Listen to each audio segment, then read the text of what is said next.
大事な人を助けたいって気持ち、私にもよくわかるから。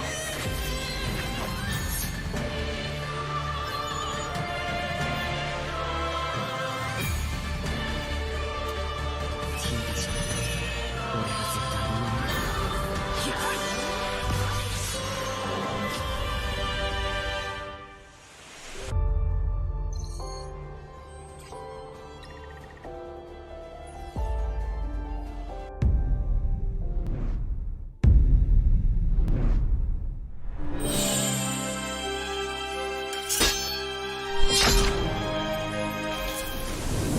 君たちは俺が絶対に守るから。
大事な人を助けたいって気持ち、私にもよくわかるから。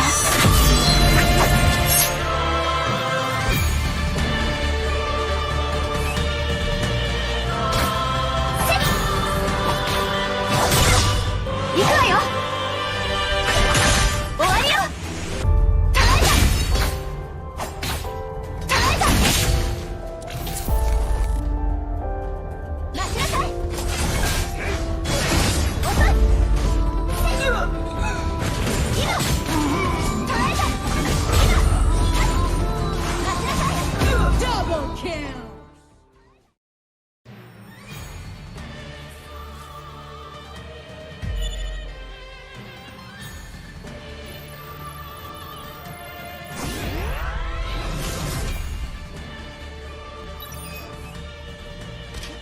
ライトニングボールスタースプラッシュ。キリト君は私が守る。決める。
here at the Kaisaya Community Cup. We are now on day 11.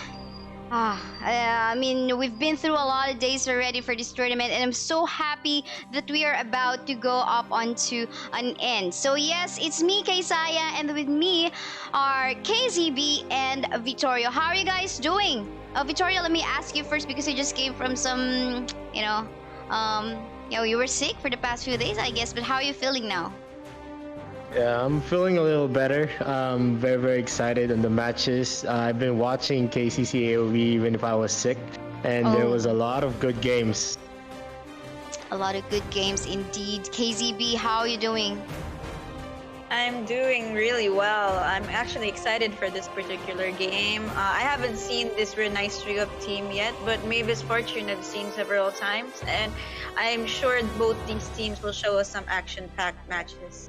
Cool. I believe because we are down to the last 8 teams in the upper bracket and just the last 5 teams in the lower bracket. So you guys will be able to witness almost all of the remaining, actually all of the remaining teams that we have in both the upper and the lower brackets. So yes, before we head on to the drafting phase, well, Silly Conpeto can start the lobby if both of the teams are ready. But for the meantime, while we wait for that, I want to give you shout outs to our sponsors for this event. Thank you so much. Garena AOV Indonesia, Sadis Philippines, Richard Tyers from Scotland, S-Rank Gaming, and Arthelion Gaming. To our viewers on YouTube, Twitch, Facebook, we have a giveaway ongoing on our Facebook live stream. So just search Kaisaya if you're watching on Twitch and YouTube. So yeah, the giveaway instructions basically is pretty simple. All you have to do is to type !notify on the live chat and make sure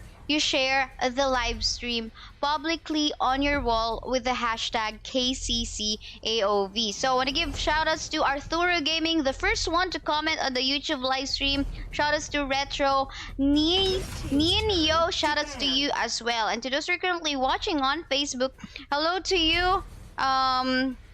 Who typed in here? Hello to Tangmeister, John Philip Labong, April Seraspi, thank you so much for being there too. Also Jethro Mediavillo. So yes, now KazeeB and Vittorio, let's talk about what we are so far are seeing in here. By the way, to the viewers, the blue side team is Mavis Fortune, and the one on the red side, that is RenaistreUp. Alright, so let's talk about the draft right now. So far, what can you say about the first bans that we have in here in place, KZ?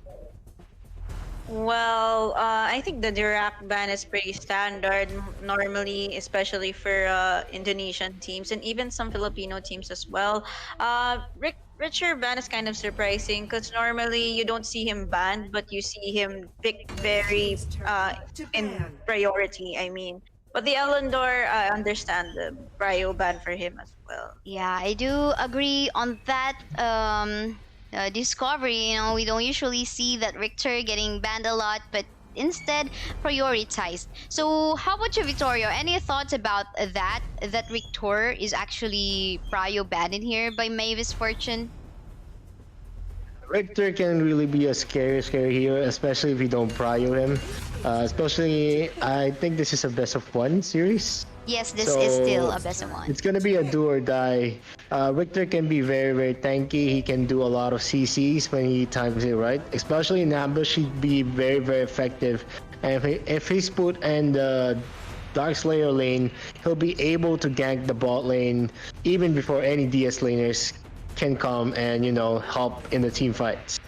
I agree on that one. Best of 1 match. This is round 4 in the upper bracket. Hello, shoutouts to Rough Toxic TV on YouTube. So, yeah, and this is the first time that I've been seeing that battle between these 2 monsters again in the support. Zip and Krizix. What can we say about these plans that these 2 Indonesian teams have in mind right now, that they have picked up these 2 monsters, Zip and Krizix, KazeeB? Well, for me, I like the Zip pick. Zip is normally a banned hero, but Krizix as well is a really good support. And with the Omen, they have a lot of pull on their team. They have a lot of ways to set with just these 2 heroes picked on the side of RenaistreUp. Your thoughts, Vittorio? Is there any kind of play that maybe Mavis Fortune is planning out in here because of that zip secure? Or how about the setup or the plan in here on the side of RenaistreUp? What can we say about? Because sometimes, depending on the hero that these teams would pick, sometimes we can already say something about their plan in here as a team. So how about you? Do you find anything on their plan in here with the initial picks that they have, Vittorio?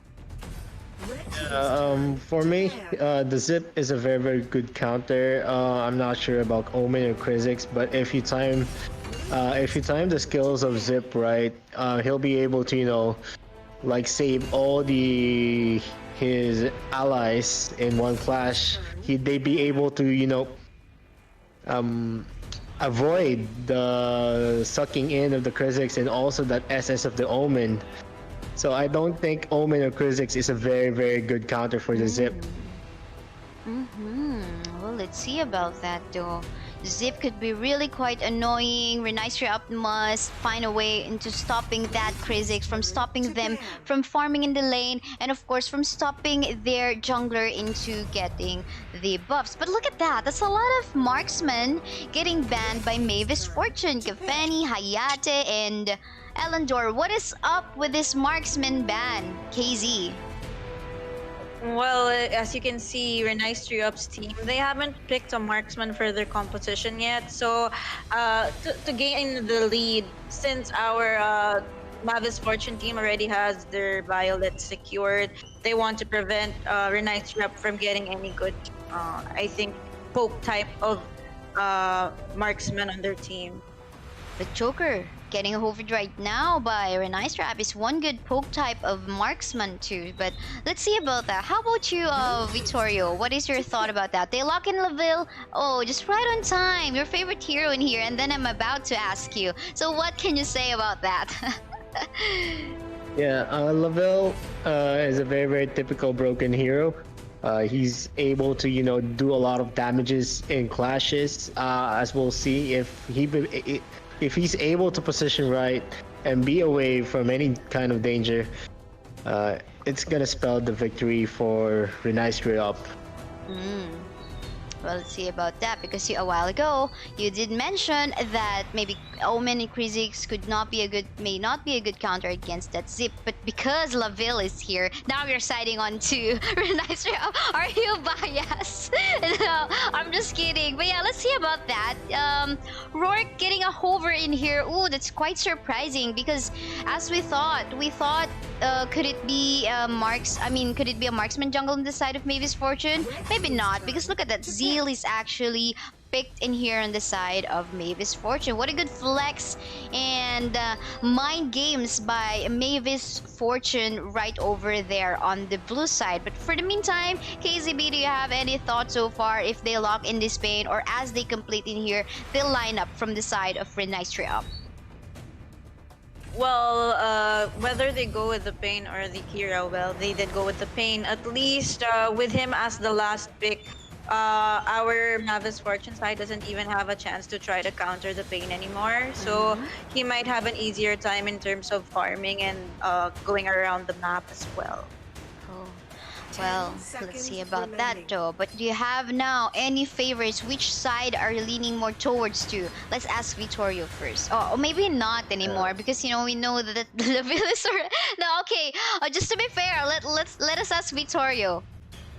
Yeah, I'm actually gonna side with RenaistreUp. I like the Zip, the Yena, the Violet and Zil, but I don't like the Ignis in terms of the lineup that they're using.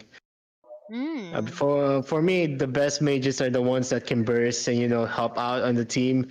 For me, the micro CCs that Ignis is too underpowered in the current meta. Oh, that makes sense. That makes sense. How about you, KazeeB? No, I actually agree with Vittorio. I really like the lineup from Mavis Fortune, but unfortunately, I don't like that Ignis pick. Is it because he's slow too? And yeah. He's like an easy target in my opinion, especially for the Pain. Yeah, well, let's see about that. Let's see if this Ignis will be able to find a better position in such a way the Pain won't be able to target him. But for the meantime, guys, well, your casters will be KazeeB and Vittorio. I'm gonna be throwing you guys to this amazing casters that we have for KCC. Take it away, casters. Thank you for that, Kaisaya. It's now day 11 of the Kaisaya Community Cup. It's game 1. And it's gonna be RenaistreUp versus Mavis Fortune. Let's do a quick recap on their lineups. For Mavis Fortune, it's gonna be Ignis, Zip, Yena, Violet, and Zill. And for the side of RenaistreUp, we have Krizix, Laville, Crixie, Omen, and Pain. So, do you have any idea on the strategies that they'll be doing, KazeeB, on the early onset for both RenaistreUp and, you know, Mavis Fortune? Well, if you have a Zip on your team, he has to prioritize delaying the enemy jungler, in my opinion, because that's how you're supposed to play Zip very early game.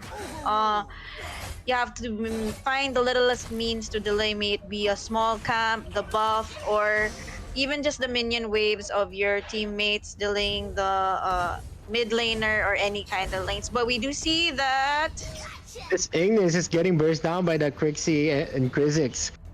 For me, you don't need to go to that bottom lane if you don't have any vision. And that Zip is just, you know, staying in the middle lane, so that Ignis wasn't able to be. But here is the Zill doing a lot more damage. He already finished his rotation. yeah, I think that the side of Mavis Fortune is actually rotating pretty fast, but as well as RenaistreUp, their Pain's already in good position, trying to provide vision, as well as the Krizix is already here in this area. I think the next clash will be happening soon, maybe around the Spirit Sentinel area. I don't think that they'll be contesting. Maybe an ambush. That Zill is very, very eager to do a lot more damage. The Abyssal Dragon is coming here. That Violet just, you know, damaging that Laville without any exchange. And that Pain is just using his vision, knowing that he has full control. He's gonna be immune to CC when he uses that first skill. Yeah, that's very true. I agree with you. I think that's one of the reasons why I also like the Zill pick. Also, it's easy for him to reach the back line, especially like Laville. Like, he can use his ultimate to reach at least the back of the team fight, and he won't have a difficult time, unlike a different different jungler who will find it very difficult to get to back line in team fights. Yeah, Laville is a very, very slow hero, as you saw here that the Violet was able to do a lot of damage at half health, so rendering them. RenaistreUp was in a position to take the Abyssal Dragon, but sadly one of their heroes got bursted down to half health. As you can see here, the Zip is just doing a lot of good job here, doing some vision, and now I think they're going to be taking the Abyssal Dragon. Which is I think the next objective that all these teams should be trying to prioritize. We see that Pain using his ultimate, but I think this won't really push through right now. Oh, they are trying to get the Omen. Yeah, the Omen used his special skill, getting that Zip before the level 4. Zill using his SS, trying to burst down, but he uses a Frost. His damage is not enough. That Violet trying to burst down that Pain, but that Omen just keeps on blocking the way. Pain using that damage, but the Yena was too much. And it's gonna be a 1-2 exchange in favor of RenaistreUp. No, it's gonna be 3. That Violet got killed by the Omen in the mid lane. Yeah, it's that was a 3-for-1. Yeah, that was a very unfortunate clash for Mavis Fortune there. I think they were not positioned in the most ideal places. Plus, RenaistreUp, the way that they entered the team fight, it was like a pincer. Some of them were in the mid lane, some of them were coming from the bottom lane. It was just difficult for Mavis Fortune to kind of exit the team fight. And the Omen was really fast in terms of responding to his team. So I think the advantages started there from that moment that the Omen was already in that area to help his team. Definitely, the Omen was a big part on that. The Zip was only level 3. He couldn't escape even if he wanted to. And he got pinned down by the Omen's special skill. But you see here, the Spirit Sentinel is being contested by Garena. But that Pain is already here. He doesn't have his punish. So it's gonna be in the side. Ignis takes that Sentinel. RenaistreUp just doing some job. Just trying to get those kills. Actually, what do you Pain think is the was key? able to get the Spirit Sentinel. Oh, yeah, the Pain got the Sentinel. I'm sorry.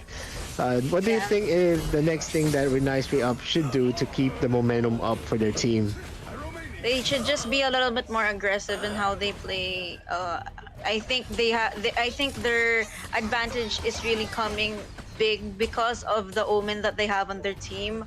I'm not so sure if Mavis Fortune was able to pick a good counter to the splitter push type, which is Omen. Plus, he's pretty mobile as a hero as well. So I think that's where Mavis Fortune is struggling right now, and RenaistreUp, they just have to keep their aggression at a good pace and make sure to not engage risky team fights.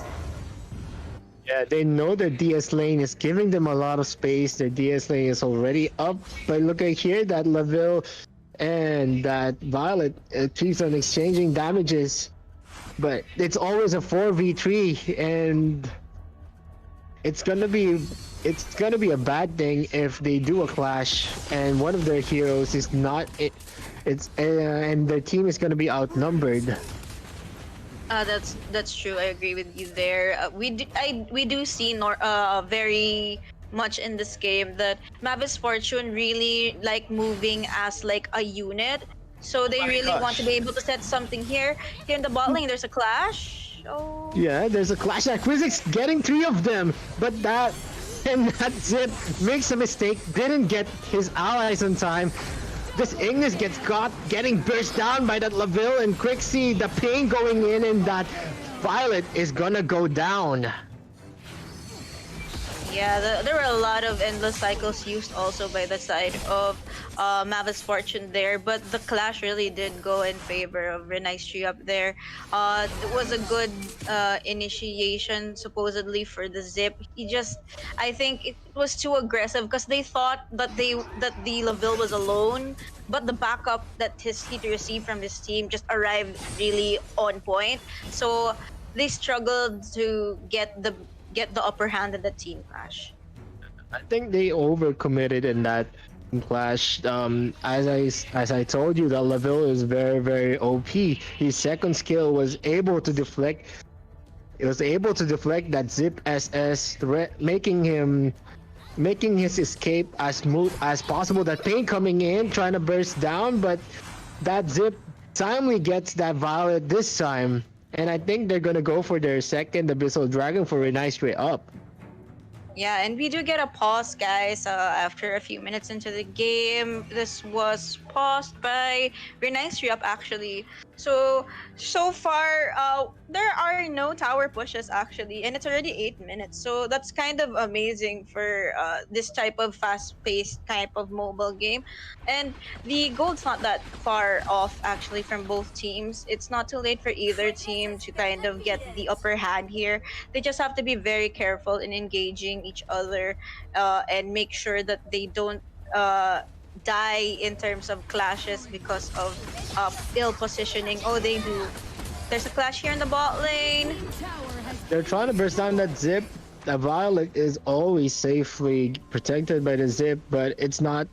I told you that Ignis is really, really slow in terms of, clearing the waves, getting into clashes. That Quixie is always one step above that Ignis in every clash. I have to agree with you there, actually. I think that's one of the reasons why Quixie, I think, is a really good mid laner. She also has that passive wherein if her skills hit, she gets a little bit of like movement speed boost. Plus, I think she's on she's on flicker, so she needs to get to a certain place really quicker. She can use that as well. Plus, her skills are very easy to use. Oh my gosh, are we gonna see a clash here? Quizix gets that Violet, but that Zip saves that Violet again. That Ing is just trying to do some damage, but his damage is unfortunately too low to burst any of RenaistreUp, and Omen gets that second tower while dueling with Yena. Yena gets caught in, but that Zil tries to save him, uses SS, and that Omen I think is still gonna get... It's gonna be saved by his second skill. That Pain going up, trying to box out. And now they're gonna get the red buff. Will there be another clash? That Zil doesn't have any SS anymore. He uses the second skill, but Pain and RenaistreUp disengages in that clash. Yeah, I think it was just a good timing and for RenaistreUp there. Like they got out of that clash at the right time, because any overextension, I think it would have gone already towards Mavis Fortune, because a lot of their members were pretty low there. And the Omen, he's doing a lot for his team right now. He's creating the space that the DS laner should prioritize in doing, pushing towers and providing a little vision as much as he can for his teammates. And look at him going right into this Abyssal Dragon team. He's trying to burst down, he's trying to stall Abyssal Dragon, but it's gonna be too much. It's gonna Yena. It's a Yena and Zil, but that Pain comes in and they burst it down. That Ignis, that Pain is now targeting that Yena, but gets saved by that Zip. Yeah, it's so like I understand the intensity in the team fights right now, but it just so like I feel like this Zip, he needs to be a little bit more aggressive in how he engages team fights. Cause like what I noticed with every time there's a clash, the only time you mention him is like, oh, he saves this person, oh, he saves this character. I think that Zip is more than just the type of hero that saves. He's also the type who initiates and disengages as well. So I think a lot of like a lot of the clashes aren't going in Mavis Fortune's favor because they're not maximizing the Zip to its full potential. I see that he doesn't do a lot of stunts. He doesn't, you know, for checking the bushes. You know, just delaying, just doing some micro CCs for his team, and that Omen is really doing a good job. If that Yena doesn't have any help, it's gonna be for sure. It's gonna be in favor of that Omen. That Omen is already at 8.4k compared to Yena's 6.9k, almost a 1k gold difference, and Omen is already very tanky at this part of the game. And now they're taking that Dark Slayer. Will there be a clash in this Dark Slayer? Let's see. That Zip gets that Zil and moves out and disengages. They know they're not in a good position. Yena is at that bot lane, and it was gonna be a 4v5. That Omen already pushed that bottom lane too much.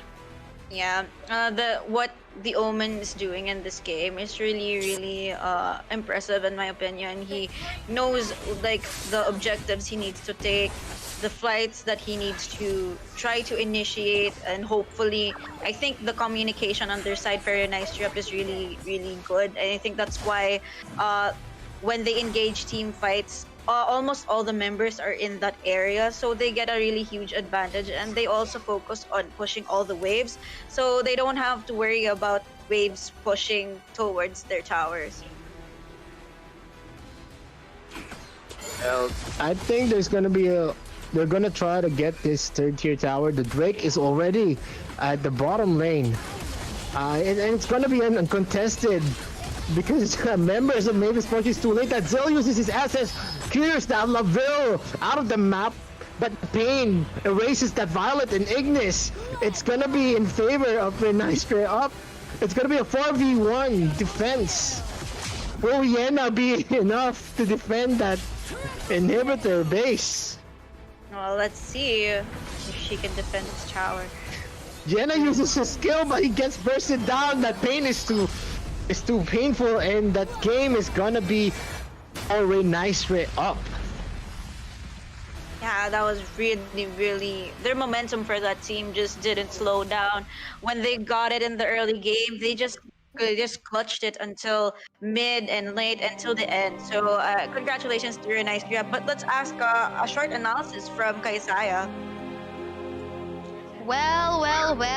The prediction went right for the casters. There's no caster's curse for this match. Congratulations to, well, of course, RenaistreUp for winning that game. And we did really see, right? I mean, how this Ignis was also having a hard time trying to find himself a better position such a way that the Pain won't be able to reach him out. In the mid-fight, we saw how somehow this Crixie is actually winning her lane too, and that paid off really great. But how about you guys? What do you think about that match a while ago? KazeeB first. Well, for me, I think a huge reason why Mavis Fortune was having a really difficult time in that game.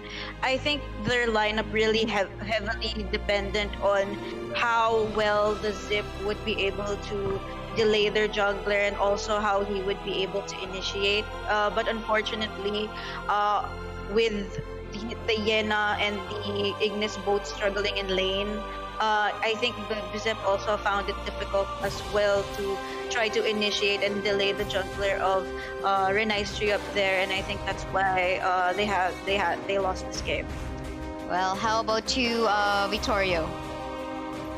Yeah, for me, it was a very good game for that Omen. He was able to do a lot of things. He was able to delay, force the mid laner to, help the Hyena always in clashes, rendering a 4v3 clash in every objectives that RenaistreUp was trying to take. They were always in the advantage. They were always 4 against 3. And that Laville is a very good hero. Like I told you, it was very hard for that Zip to do a lot of CCs because of that second skill. So he was always safe in the clashes that came. Laville, although not MVP in here in RenaistreUp, still for Vittorio, he is the MVP. But yeah, congratulations to RenaistreUp. They're moving forward to round 5 tomorrow. And guys, the round 5 tomorrow will be a best of 3 match already. But don't you worry, if you're a fan of Mavis Fortune, they will still have a game later on at 10:30 p.m. Philippine time, Philippine, Malaysia, or Singapore time, or 9:30 p.m. in Indonesia time. So they'll be moving forward to the round 6 in the lower bracket, and they still have a chance to make a comeback. But up next is Team Avengers from the Philippines and ArchAngel Super from Indonesia. All about that later on as we head on to a really short break. Once again, we're your hosts and casters. I'm Kaisaya, and with me is KazeeB and Vittorio. We'll be back after a really short break.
大事な人を助けたいって気持ち、私にもよくわかるから。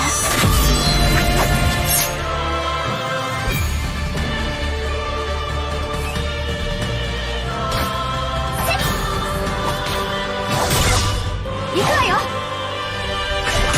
終わりよ。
Hey all guys, we are back here at the Kaisaya Community Cup Arena of Valor. That is our featured game here for the month of July 2020. Yes, indeed. I'm still Kaisaya, of course. Nothing has changed.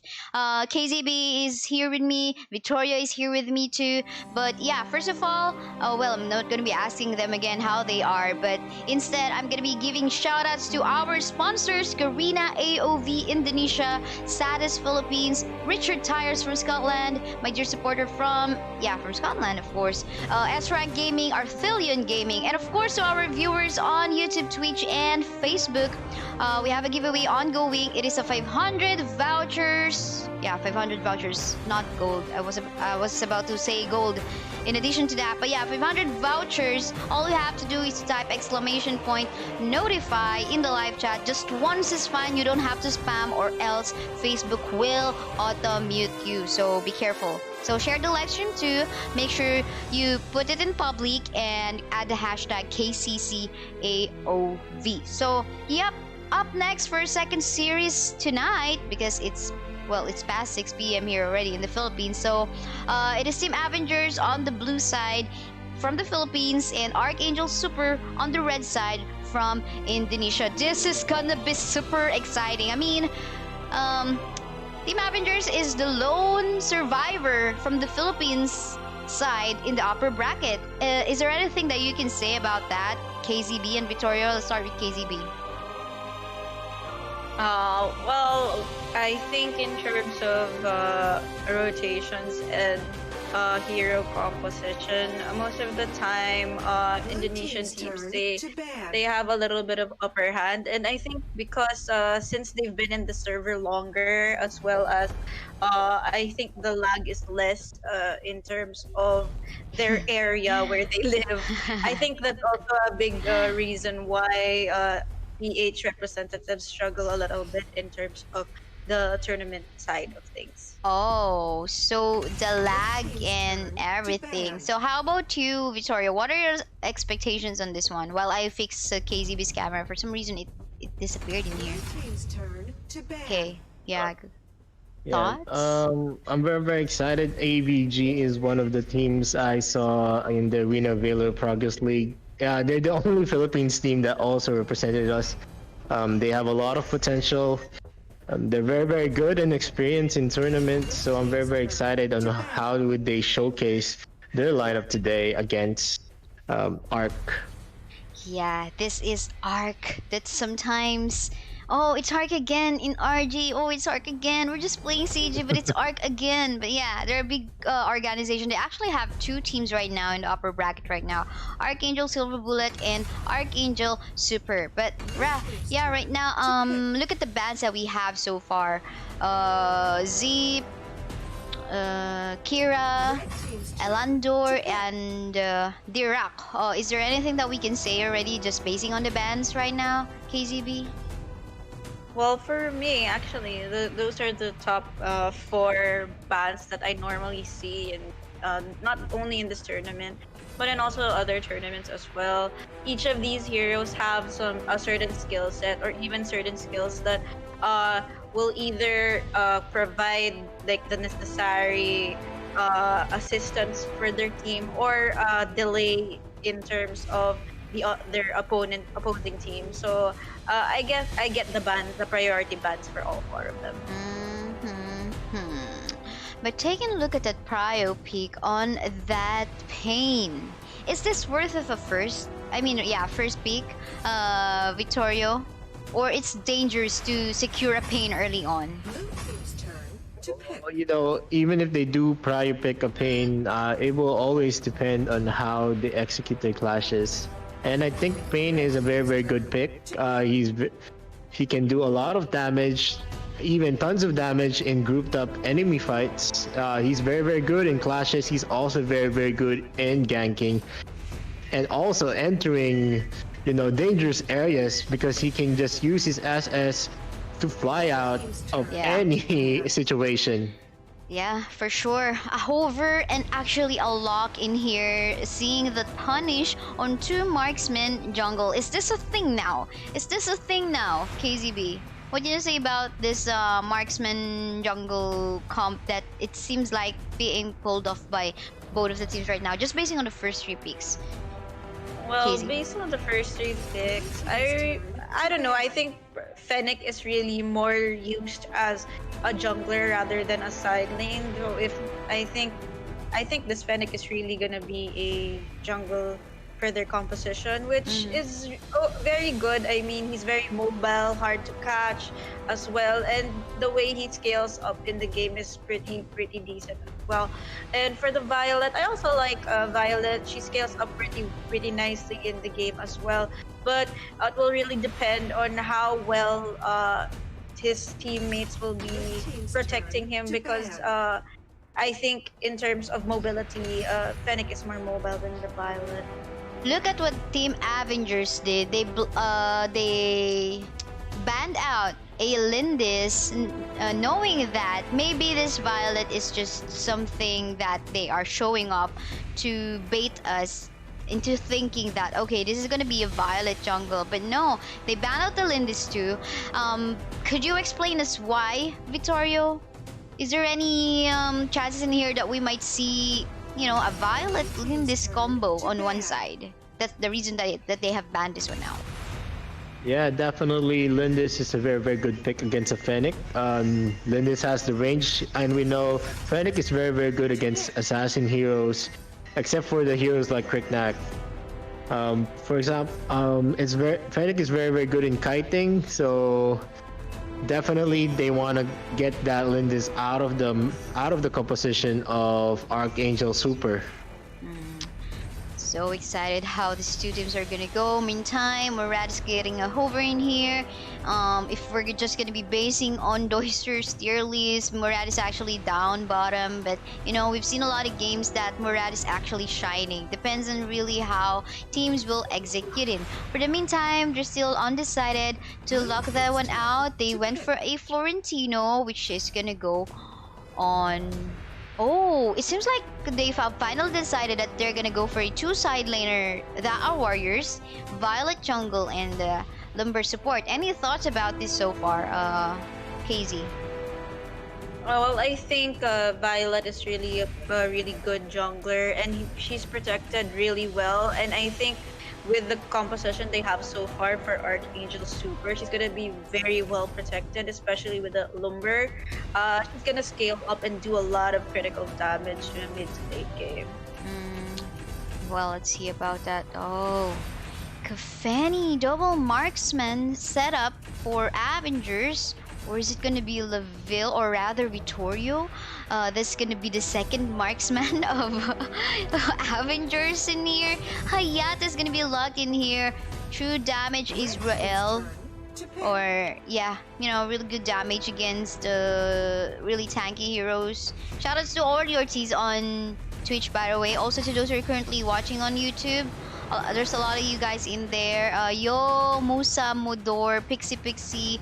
I bet you guys are from Indonesia and you are most used to watching on YouTube. Well, anyway, we have completed the lineup. There is an Ignis pick in here by ArchAngel Super War. A while ago, off cam, we were talking about how statistically wise, Ignis is actually losing the game here in Kaisaya Community Cup. I wonder if ArchAngel can prove us wrong. But so far, I want to ask our casters, what are your thoughts on the draft so far? In terms, like, which one are you leaning more towards to? Let's ask KazeeB first.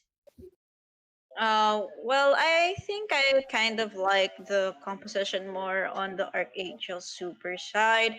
With how they compose the team, I think the Ignis will work better than most attempts of using him in previous games. Plus, I think with the Lumbar roaming will be easier also for this Ignis. Okay, let's see about that. Vittorio, what are your thoughts? Which side are you leaning more towards to? I like I like Avengers, but I'm gonna give it to Archangel Super just because of that Hayate pick. I don't see how the Hayate can go in unless everyone expends their knock up or CC. Especially Archangel Super's lineup has a lot of CCs to look out for. Well, let's see about that. But I think just to counter you guys as well, I'm gonna give a benefit of the doubt on the lineup of Avengers in here. I believe Hayate, when he gets the damage that he needs, he could be a good counter up against the Lumbar and of course the Florentino. And at the same time, Ignis might have a hard time against the Pain. But let's see about that because it will all depend on how these teams will execute their composition. For the meantime, I'm gonna be bailing out because I'm gonna giving the floor to our casters KazeeB and Vittorio. It's game 2 of day 11. And it's going to be Team Avengers, the only Philippine team that entered the upper brackets against ArchAngel Super, one of the best organizations here in Indonesia. But through the server, that Omen just trying to get that Ignis. It's going to be an early clash. That Pain doesn't connect to that Ignis because of that vision. How about you, KazeeB? What do you think is happening? There's a lot of aggression right now in the early game. Well, yeah, I agree with you there. There's a lot of aggression coming from more on Avengers side, in my opinion. But I think it's really pretty decent for them to be a little bit aggressive early game since Vio needs time to scale up a little bit. But here, I think the Florentino is gonna try to get a kill onto this Lumbar. Oh, stop it. No, Owen is trying to get that Ignis. That Pain goes locks in for that Ignis. It's gonna be a first blood for Team Avengers. And Richter is trying to kill that Baldum, but that Baldum is too tanky. Look at that Florentino. That Pain gets caught out by that Violet with a lot of damage. Florentino getting a kill on that Hayate, and it's gonna be a 1-4-3 exchange in favor of ArchAngel Super.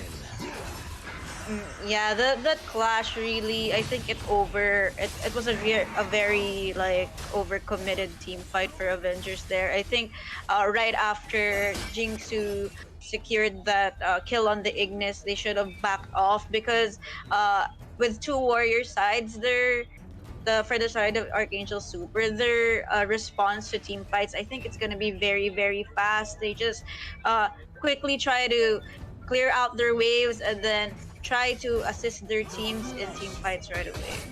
Yeah, and also it's a Florentino and Richter, one of the most mobile DS laners in the side of ArchAngel Super, and they were very, very ill positioned at the first clash. Only the first blood was a saving light on that clash, but we'll see if there's gonna be a comeback. And here comes the Pain boxing out that Richter, and it's gonna be the first Abyssal Dragon falling into Team Avengers, but their blue buff is currently in danger, and the Violet has already taken it. Yeah, I like what ArchAngel Super did there, and I think they already knew that they wouldn't arrive in time for that Abyssal Dragon take. But here in the top lane, it's a Florentino trying to do a lot of combos. Even in a 4v1, that shows that Florentino is still one of the best DS laners, able to be alive at a 4v1 contest. That Lumbar tries to get that Sentinel tries to box out in that Sentinel area, but you know, he doesn't have anyone to follow up with the damage. Wow. Well, and while he said that in the top lane, the Omen was bursted out by the Violet and the Lumbar. Very unfortunate for AVG there. I can see based on how ArchAngel Super is responding in the map. They're very mobile and fast in terms of engaging team fights. And here we have in the mid lane. Yeah, in the mid lane, that Baldum gets bursted down. That Florentino and Violet is just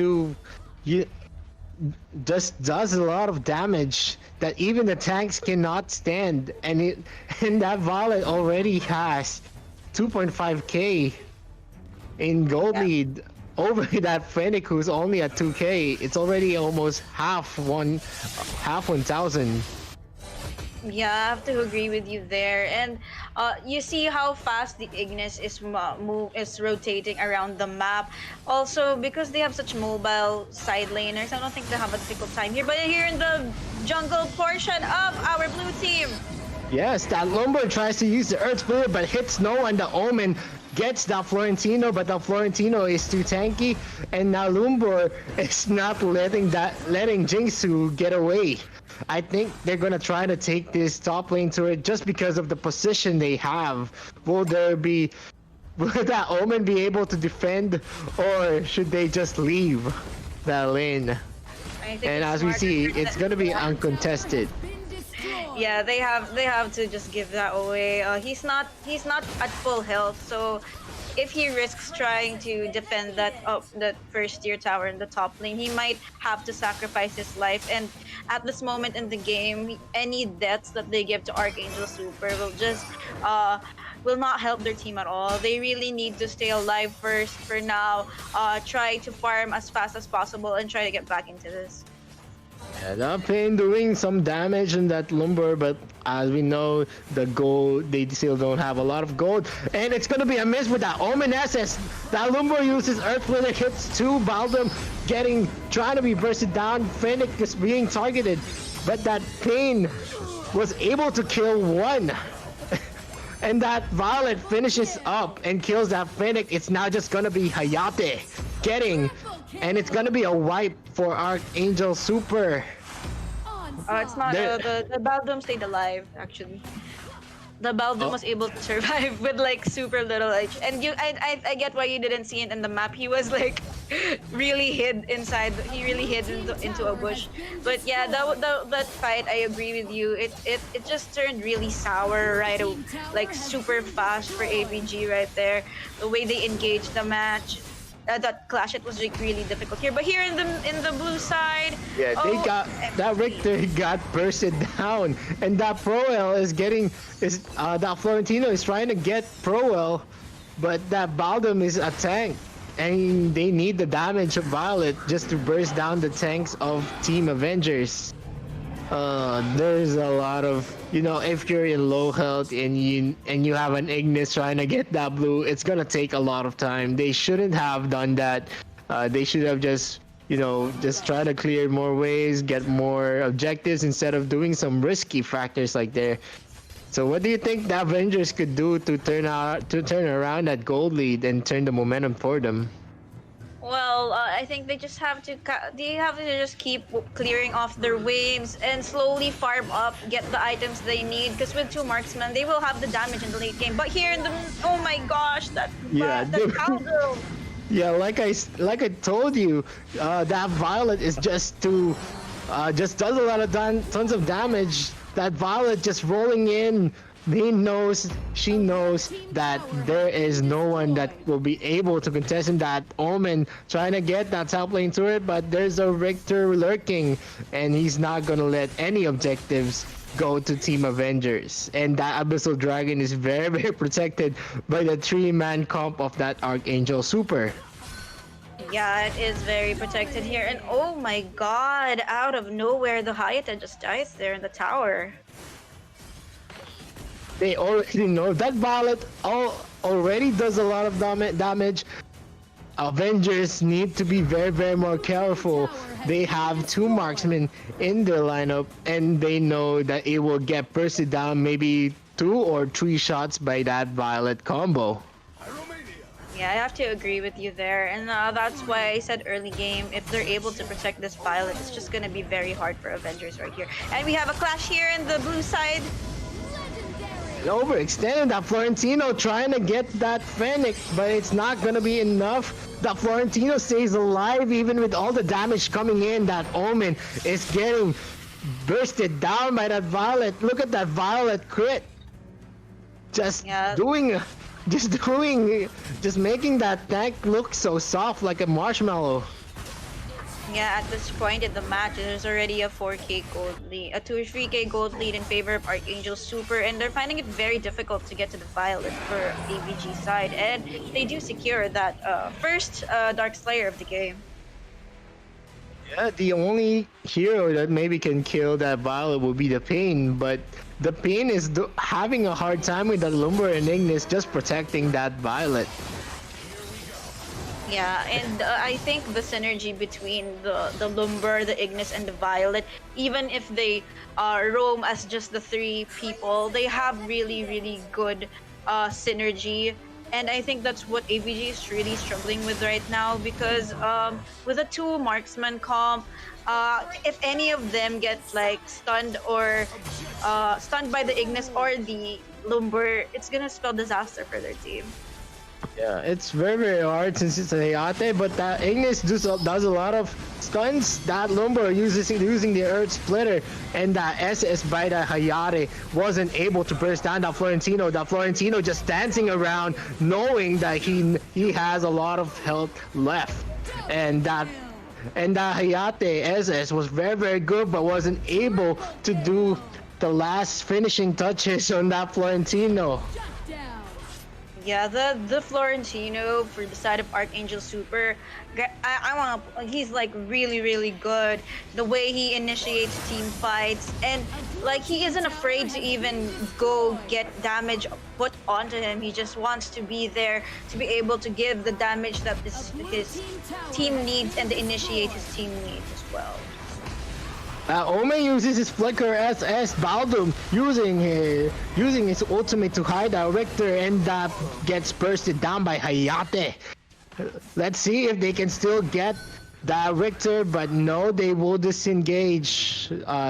Just getting 1 kill just to turn off that momentum is maybe enough for Avengers.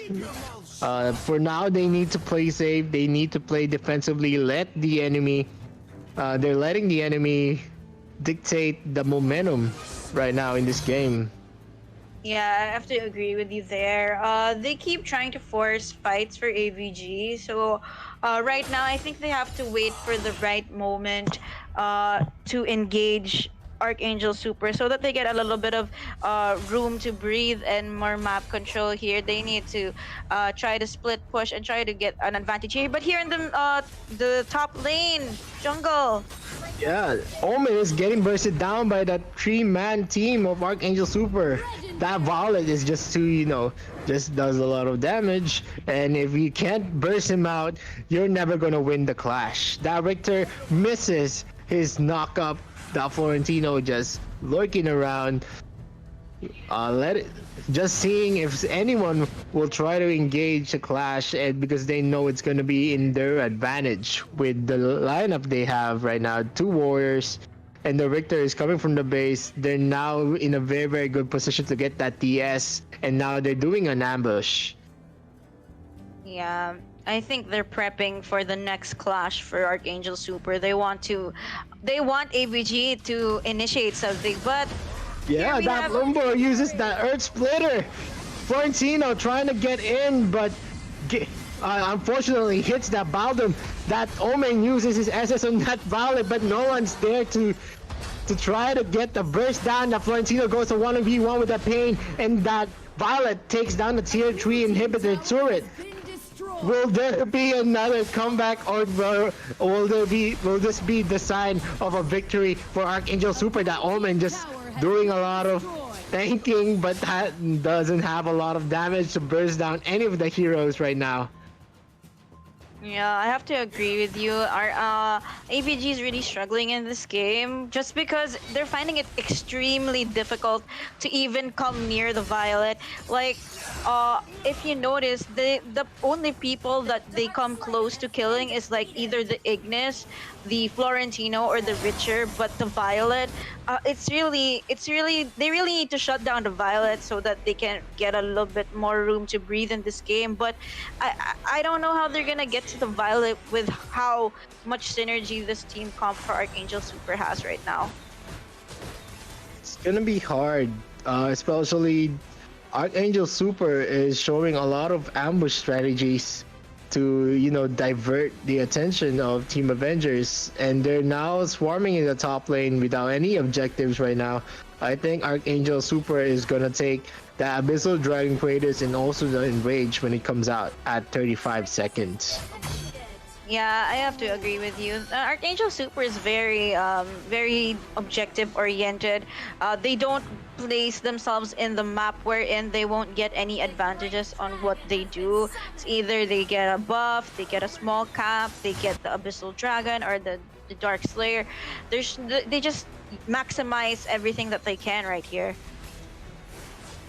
And we see here, there's a lot of damage again. The Omen got that Violet in the front, but he still has the Blade of Eternity. That Hayate uses his SS, that Florentino causing havoc in that clash, and the Violet is finally shut down.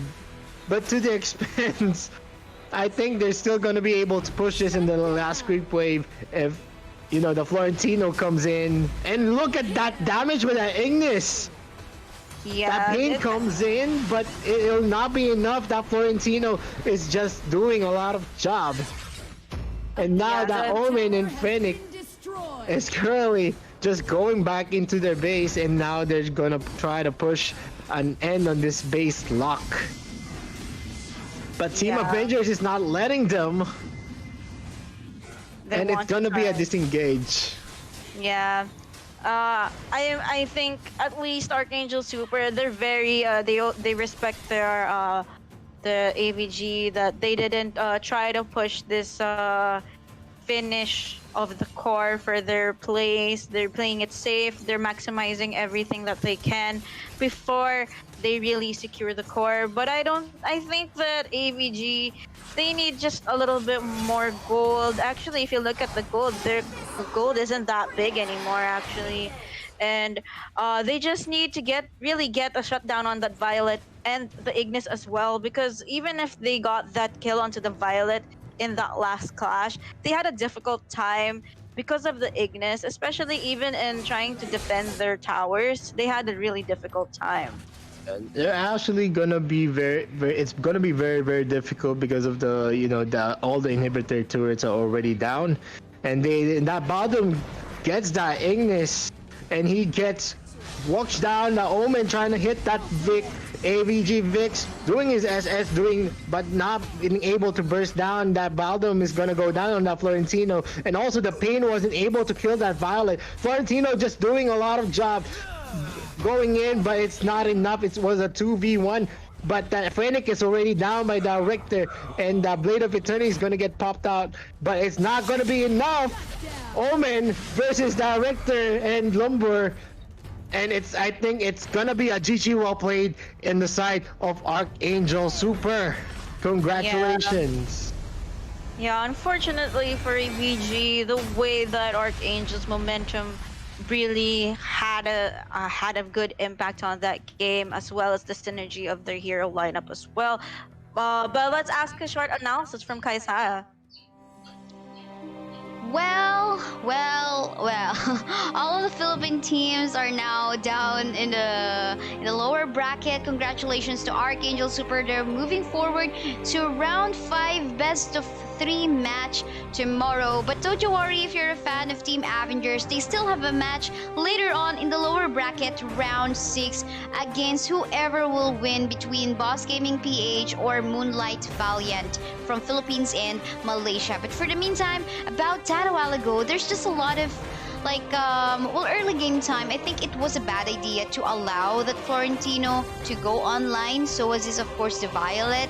So I feel like somehow this could be dealt with if they focus their gank and plays onto the side as to where the Florentino was. But at the same time, it is also the failure of, I guess, the support coming from Avengers on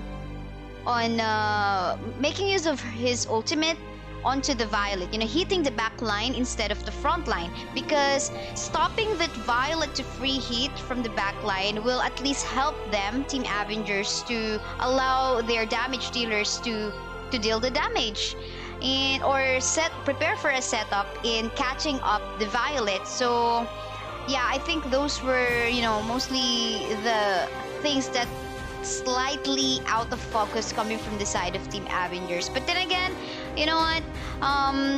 They can still make a comeback from the lower bracket. We don't know. But for ArchAngel Super, they'll be moving forward for the next round tomorrow. So, yep, I'm gonna be cutting off from here because up next we have BossGamingPH and friends from the Philippines and Moonlight Valiant from Malaysia battling it out against on round 5 in the lower bracket. That is up next after a few minutes break. So don't you go away. We'll be back.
君たちは俺が絶対に守るから。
大事な人を助けたいって気持ち、私にもよくわかるから。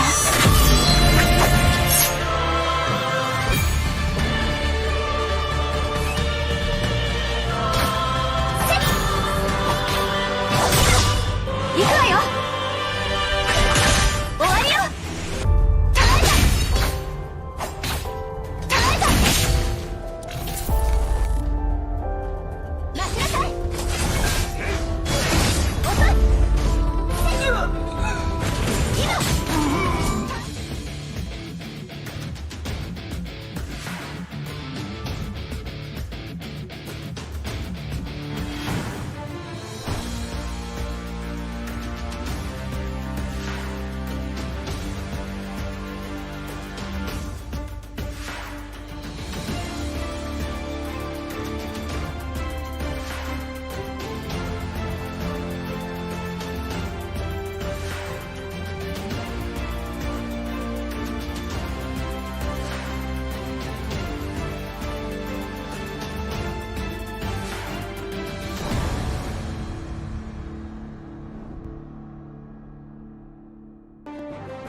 at the Kaisaya Community Cup Arena of Valor, our featured game for the month of July. I'm Kaisaya as your host, and with me is KazeeB and Vittorio as your casters. And before anything else, of course, huge shoutouts to our dear sponsors, Garena AOV Indonesia, Sadis Philippines, Richard Tyers from Scotland, S-Rank Gaming, Arthilian Gaming. Thank you so much for the love for our community event. To our dear viewers, we have something for you as well.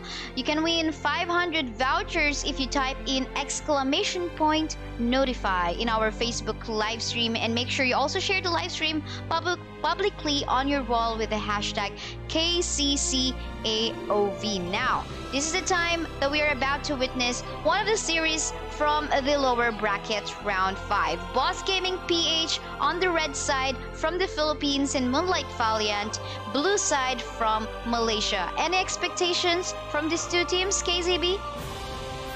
I actually know both teams. For the side of Moonlight Valiant,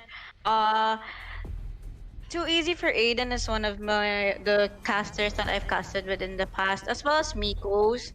Mikos is one of the players in this team. They're very good actually. Unfortunately, they were moved to the lower bracket because they went against a really good Indonesian team as well. And for Boss Gaming, I also know a lot of them as well since they're from the Philippines, and they have really good hero pool and good rotations as well. Vittorio, Alistair ban. What is in the heads of Moonlight Valiant in here? Are they planning to pick any specific hero where this Alistair is actually a good counter? The only heroes that I can think of that Alistair is a good counter is, for example, Florentino, Pain, maybe Murad. Those are the only things that I think that they don't want the Boss Gaming and friends to pick. Well, let's see about that. If any of the heroes you have mentioned will be one of the priorities on the side of Moonlight Valiant. Understandable why this Zip is actually getting banned. Florentino, we've seen a really good Florentino play a while ago in the previous series. Understandable as well why he is banned. Yeah, Alandar's banned too. We know why as well. Richter, priority on the side of Moonlight Valiant. Apparently, none of the heroes that Vittorio have mentioned a while ago was actually prioritized. Instead, it is Richter. Can we just give our audiences some information, KazeeB, as to why Richter is actually highly contested right now in the current meta of Arena of Valor?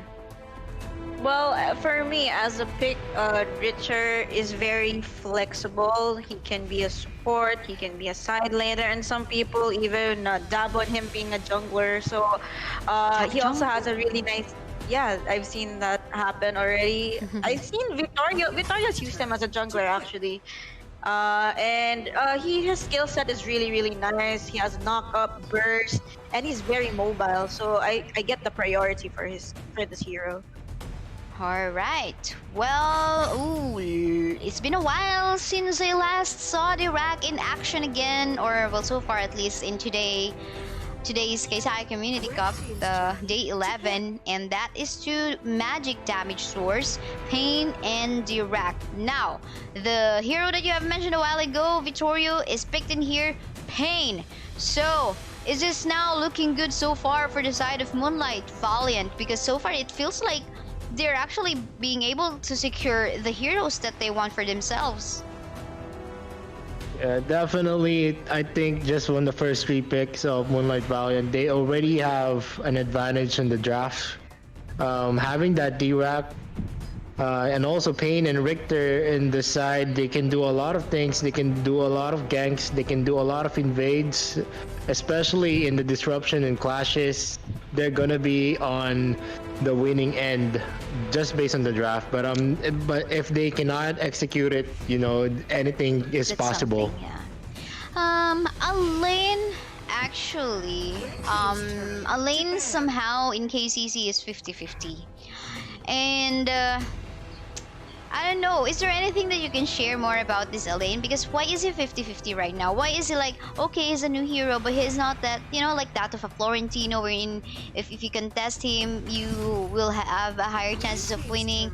Can you say more things about this Elaine so far, KazeeB? Why is he like that?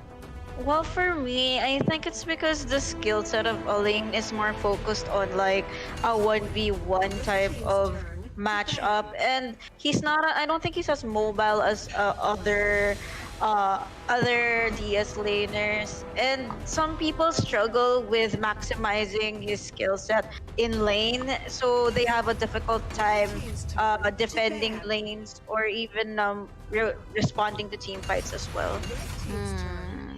Well, look at that. 3 supports banned out from the side of BossGamingPH. Zip, Alice, Krizix. Why? Let's just ask Vittorio why. Why? Maybe they're thinking that the Malok is not gonna be in the mid lane, or the Malok is not gonna be a support. Maybe Malok is gonna be in the mid lane, and I think Boss Gaming is aiming to have it in the mid lane. So they try to get that Alice or Krizix, which are very, very good disruptors. With the Alice, you can disrupt the start of the clash during the mid clash, and has a lot of survivability. And also that Krizix coming in and then getting a suck up, they're going to be in a bad position with that Malok. Oh, by the way, I want to give you shoutouts to Arum AOV. Thank you so much for sending over 10 stars. Really appreciate all the stars that you send to me, guys. That actually gives me some hope in streaming and providing more content. So thank you so much. Alright, let's see so far. Kira, obviously, gonna be the jungler on the side of BossGamingPH. Violet will go into the side. Any other expectations in here in terms of picks for both of the sides? KazeeB? Valhan getting hovered, by the way. Well, for me, for the side of Boss Gaming, I have to agree with Vittorio. I think they were really planning on this Malok being a mid laner and then getting a support. But with the strategy that Moonlight Valiant did, I think they're gonna struggle finishing off their comp, because I'm not sure how they can edit this comp with a different mid laner. Oh, so okay, they get Rui. That's the first time I've seen Rui actually. Yeah, so far I think here in KCC, right? So if I recall it correctly too. And I guess Wonder Woman too, well, few times, but this is a Wonder Woman jungle. What do we expect of a Wonder Woman jungle, Vittorio? 10 seconds remaining. For me, Wonder Woman jungle is slow, but a good Wonder Woman excels in the mid game. I'm not sure about the late game. For me, the potential in the late game would be going for Boss Gaming's lineup right now. Well, let's see about that. To our viewers on YouTube, Facebook, and Twitch, let us know which one is your favorite draft in here. Is it Moonlight Valiant's draft, or is it BossGamingPH and Friends draft? Let us know in the live chat. But for the meantime, we're gonna be asking our casters, how about you guys? So, which one is your favorite? Let's start with KazeeB. Well, actually, I know how Moonlight Valiant does their roles. I think this is a pain jungle, and the Wonder Woman is the support. And the Wonder Woman's just using the retribution so that I think to help the pain in terms of jungling. Because I know Aiden's the jungler normally on this team, so I think I like their comp better. Oh, that's kind of weird. I mean, the jungler without any punish. Anyway, how about you, Vittorio? I'm in the middle, but for me, the late game is going to Boss Gaming. But if the clashes go into the early clashes to mid clashes go into favor of Moonlight Valiant, I think that's going to be a deciding factor. Well, I'm gonna abstain.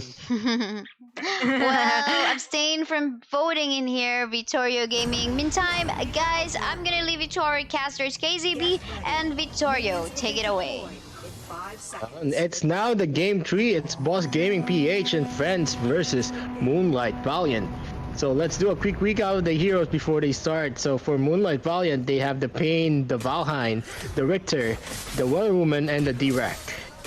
And for the side of Boss Gaming and Friends, we have Rui, Alain, Malok, Kira, and Violet.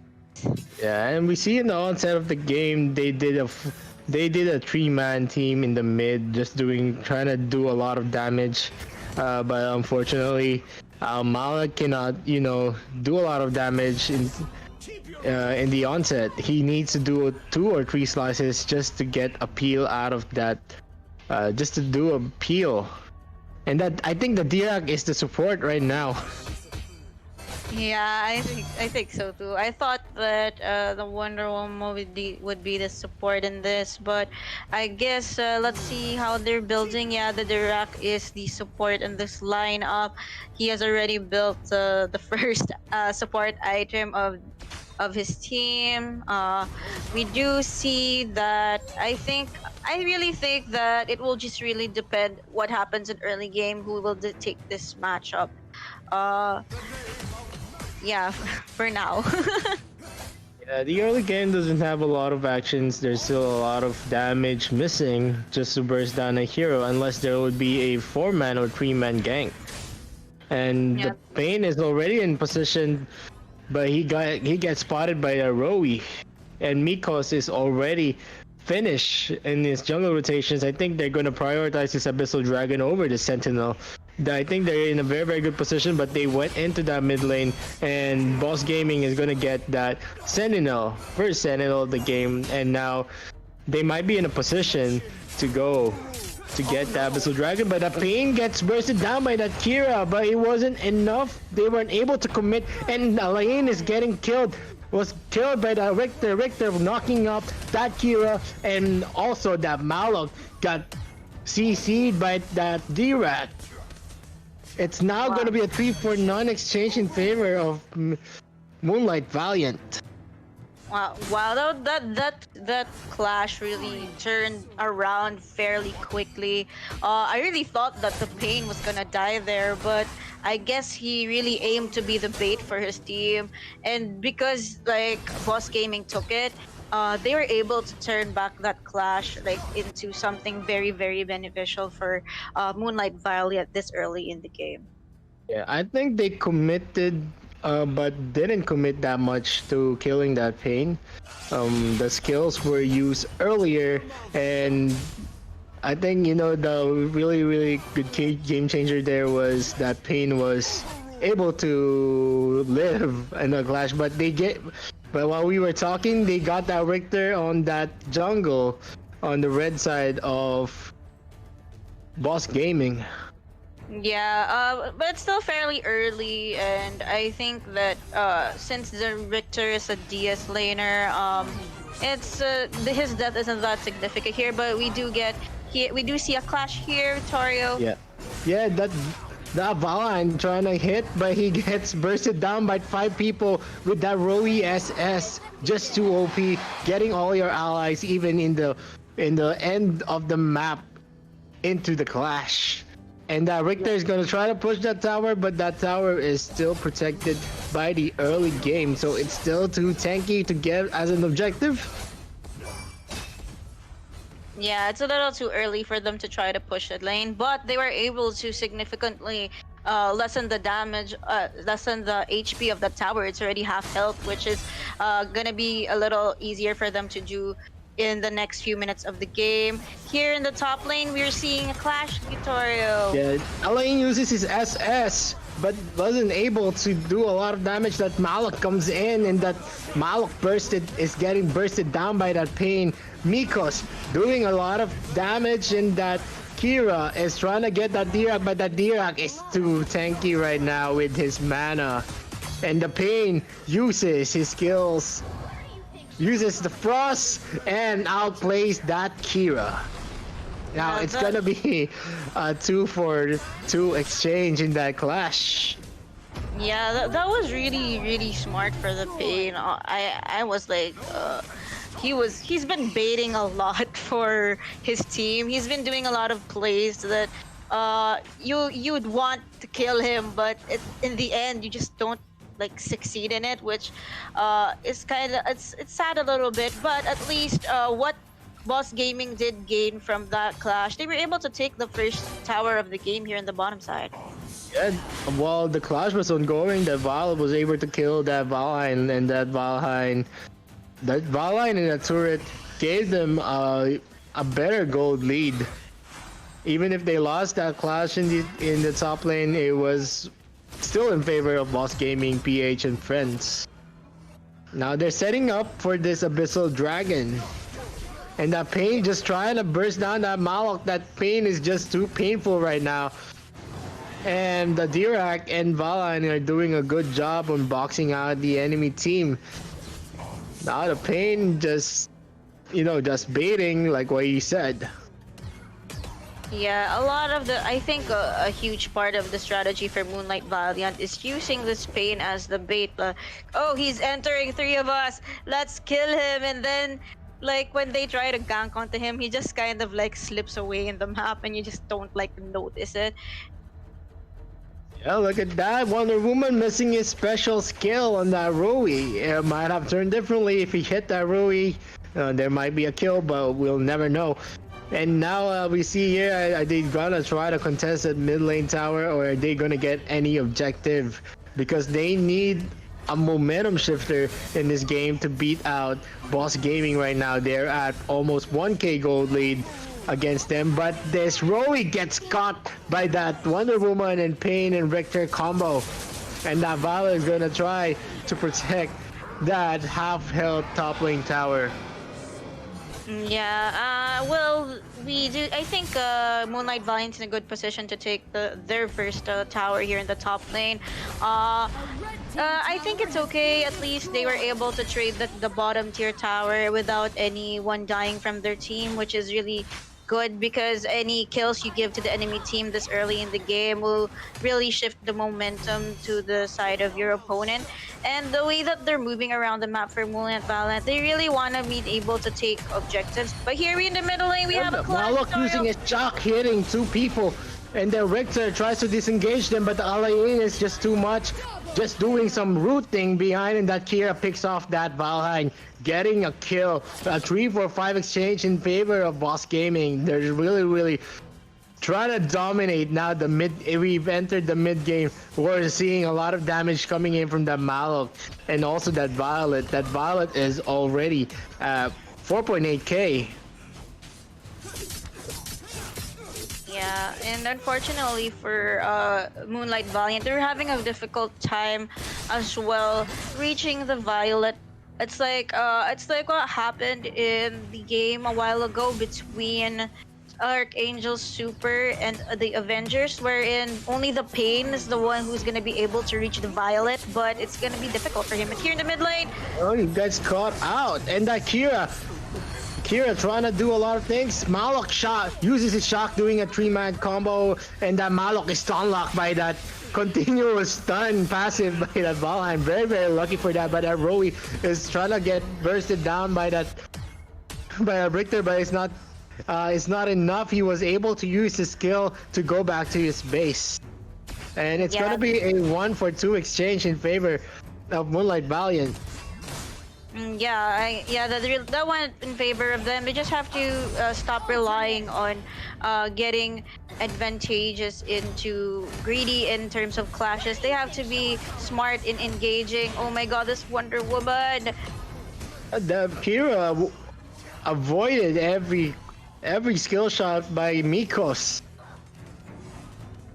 And they saw that the Rui was already coming, so they had to disengage. That Dirac's second skill didn't hit, so there's no possibility that they could have got a kill on that Kira. And now they're taking the third Abyssal Dragon, and it's very uncontested right now.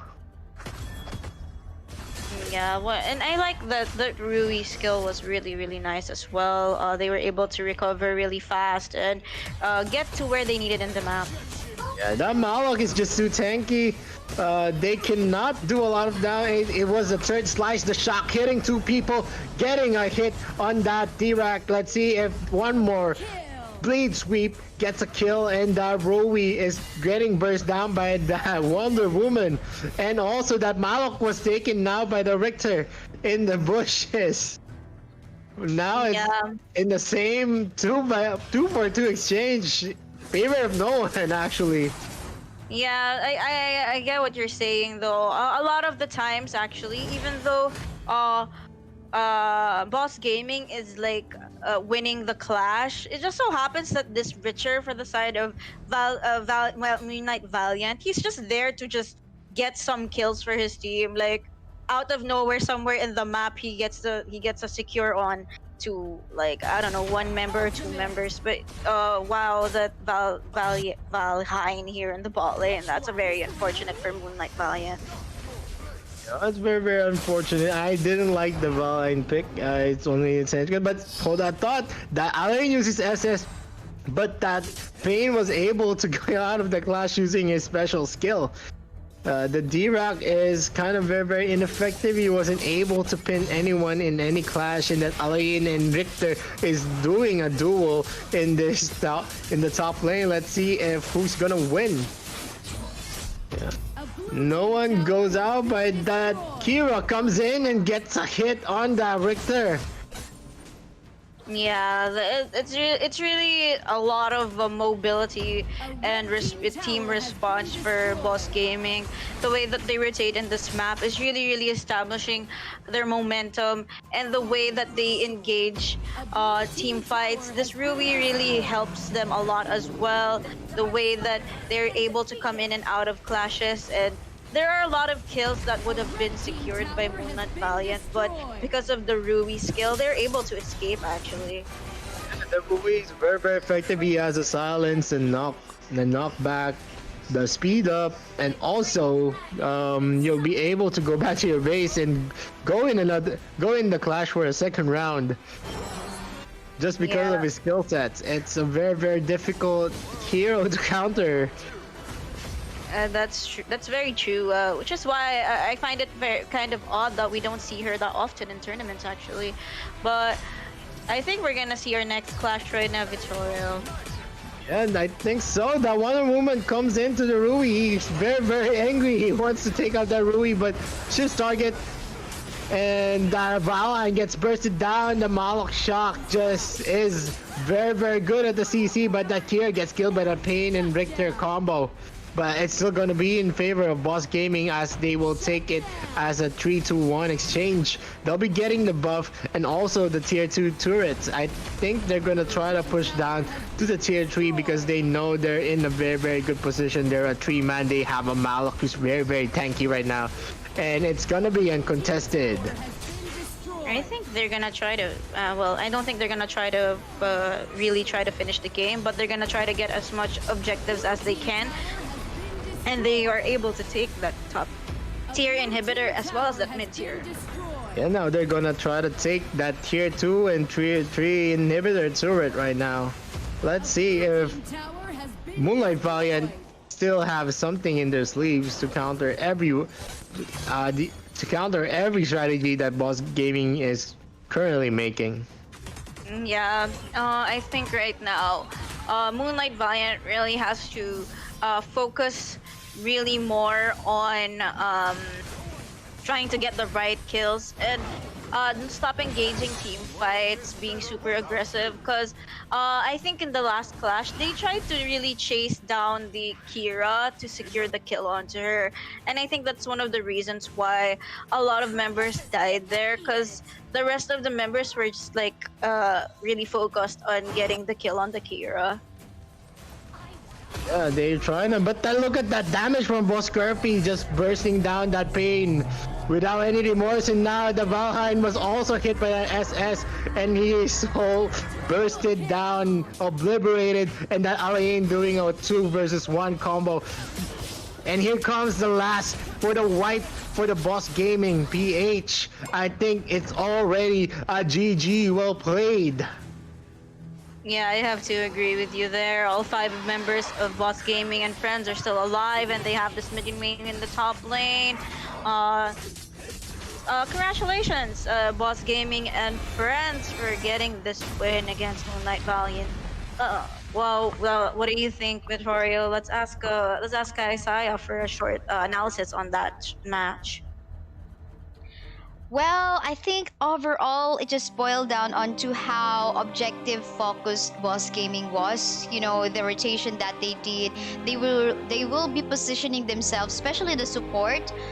Sophia Nicole 24, she would go into a particular bush ahead of time before anything else, and it was Boss Kirby. Look at that, no deaths at all, making sure that he will just roll out instead of roll in, because this Richter can just go hide in a bush and suddenly chase him down. And it's all overall the execution of these teams. But as we can see, both of them got a really good sense of micro play. Want to give shoutouts to Maiden Summit for sending over 50 stars. Thank you so much.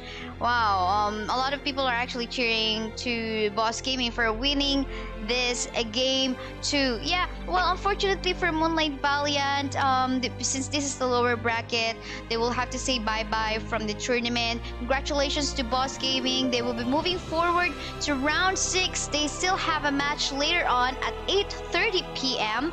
in the evening Philippine time versus another Philippine team, Team Avengers. So yeah, overall, I think it just was a game that was won by execution. And I'm not too sure about the Wonder Woman jungle and at the same time the Iraq support. So I think it's something that must be tested really, really well first. Yeah, I'm just not too sure about that. But maybe I'll ask about you, Caster, this time. What do you think about the Iraq support in this game? Vittorio first. I think the direct support could work, but the way I see it, maybe he doesn't know how to use that direct well. He wasn't able to pin heroes to the wall that much. He wasn't able to be in place in most of the clashes because a direct support always needs to be in the bush too. And he wasn't able to do it because he doesn't have the skill sets to get out safely. So, the vision was subpar in terms of the support role that the Rui did. And also, the game just spiraled down, and I told you that the early mid game, they need to do a lot of plays to be above Boss Gaming, and unfortunately, they did not. Well, I'm gonna be I need to cut off from there because we need to prepare for our next game. Actually, it's gonna be happening after 20 minutes because it is prayer time for our fellow Indonesian friends. So up next at 7:30 p.m. Philippine time, ArchAngel SilverBullet from Indonesia and Todolist from Indonesia as well. More about that later on at 7:30 p.m. For the meantime, me, Kaisaya, together with my casters KazeeB and Vittorio, will just be heading on to a break. So don't you go away. We'll be back.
君たち俺が絶対に守るから。やっ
大事な人を助けたいって気持ち、私にもよくわかるから。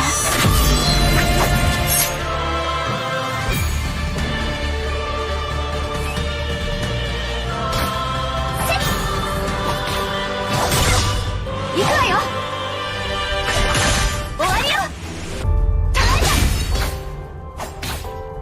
た。待ちなさい。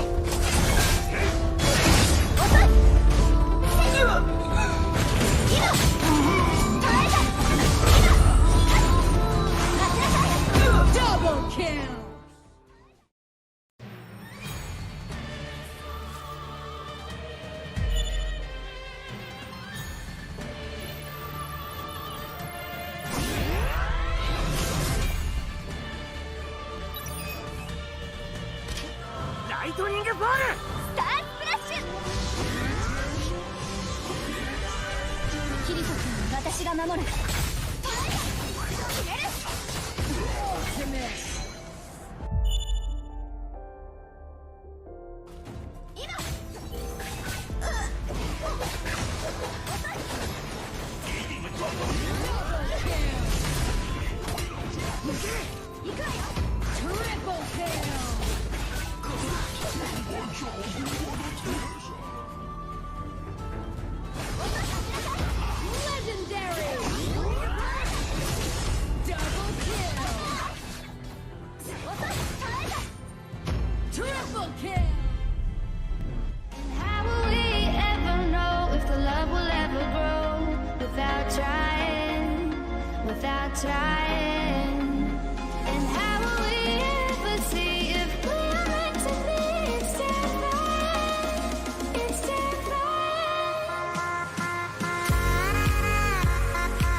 私はアスナ。そしてこっちが。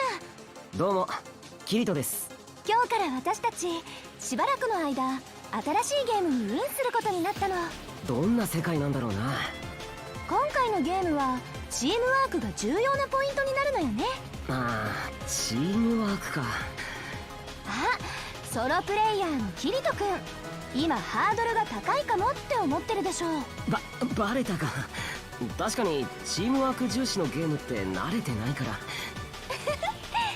安心して、そのために私がいるんでしょ。キリトくん、一緒に頑張りましょう。ああ、ありがとうアスナ。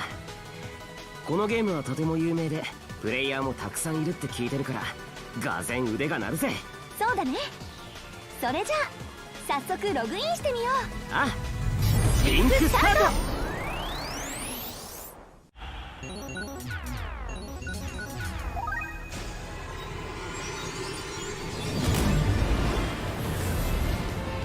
一緒に戦う仲間もいるよ。よし行くぞ。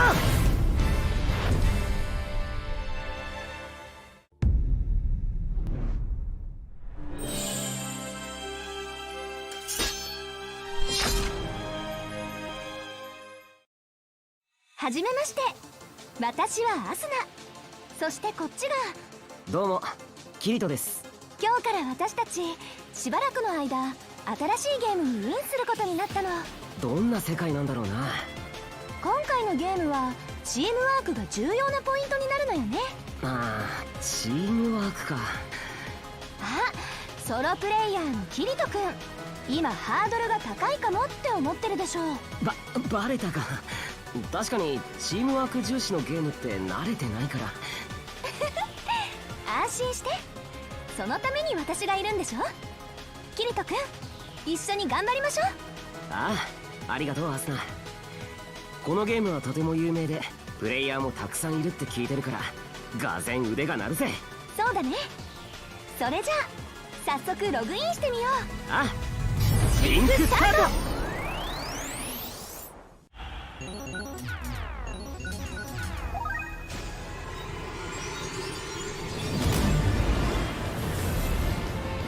一緒に戦う仲間もいるよ。よし行くぞ。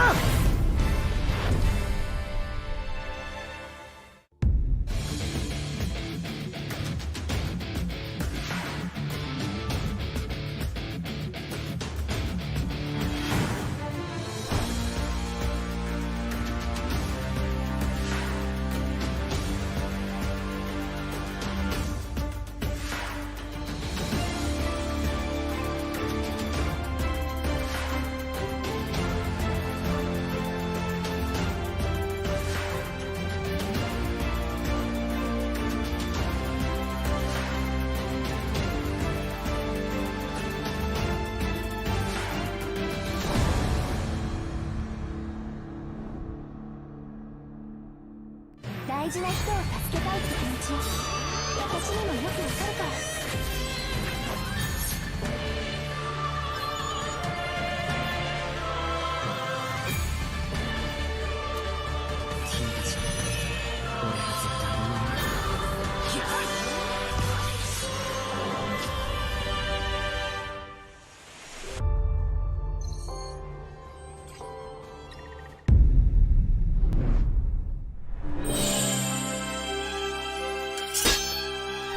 君たち、俺が絶対に守る。君たちは俺が絶対に守るから。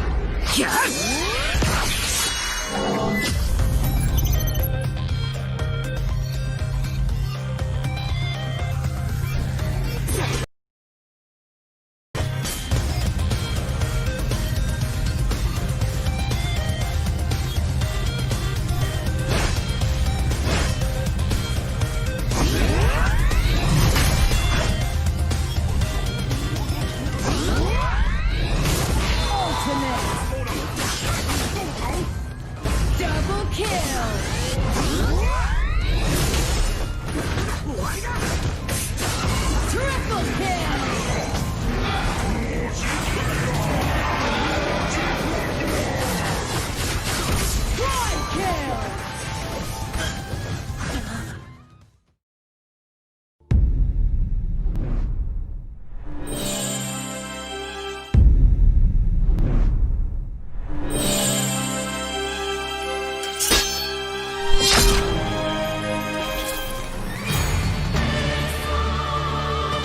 大事な人を助けたいって気持ち、私にもよくわかるから。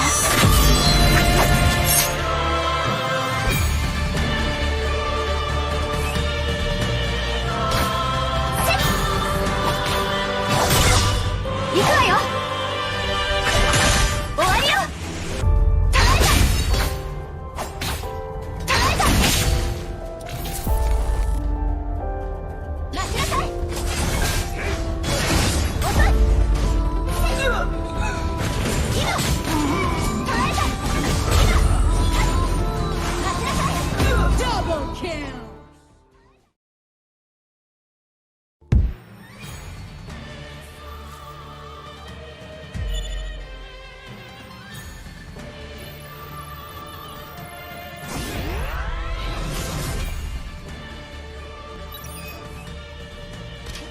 ライトニングボール。スタースプラッシュ。キリト君は私が守る。決める。今。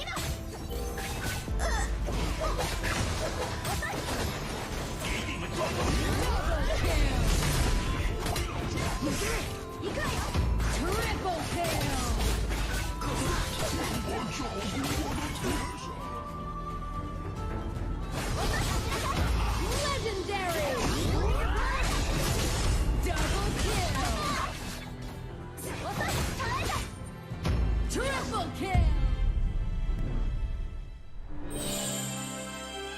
How will we ever know if the love will ever grow without trying, without trying? And how will we ever see if we're meant to be instead of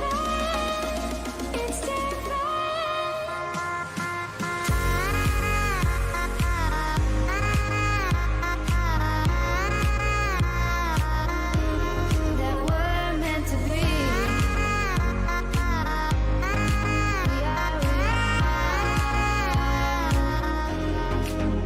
We're meant to be.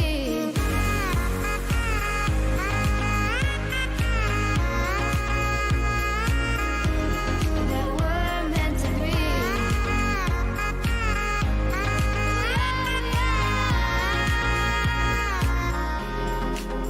We're meant to be.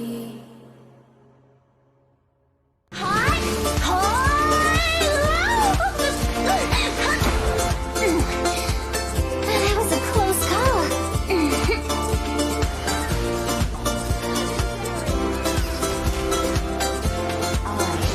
And heaven's will.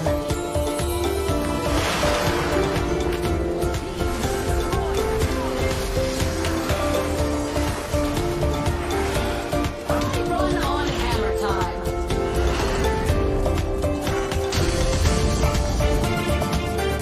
The wind holds all the secrets.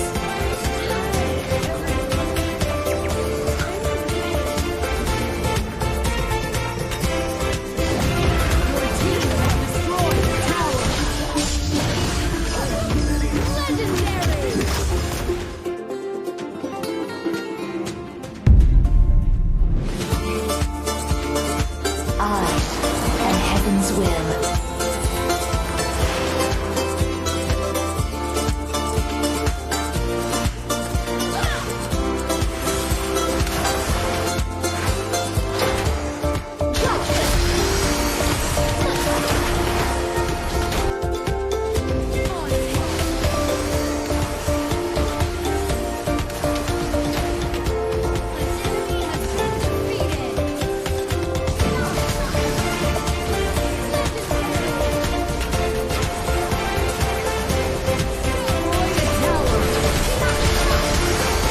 Your team has destroyed the tower.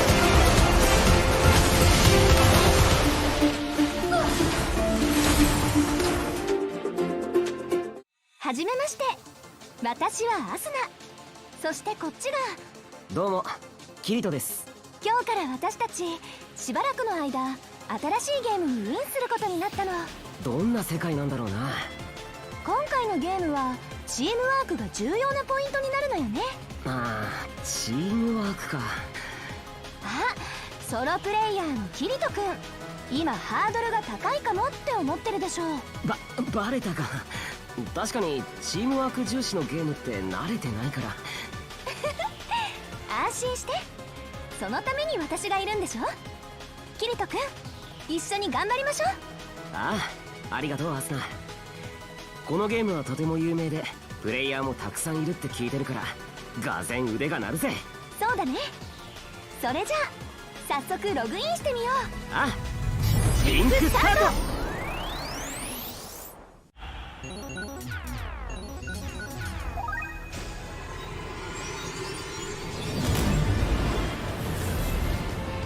一緒に戦う仲間もいるよ。よし行くぞ。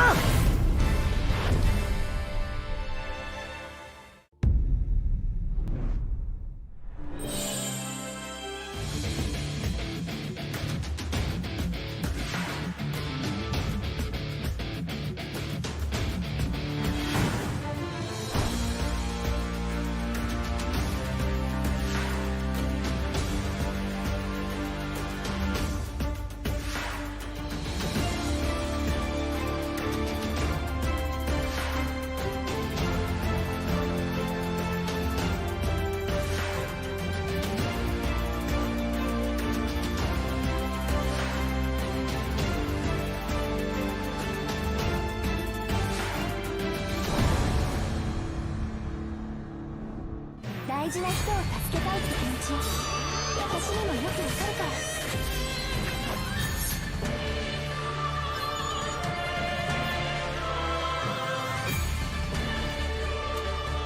君たち俺は絶対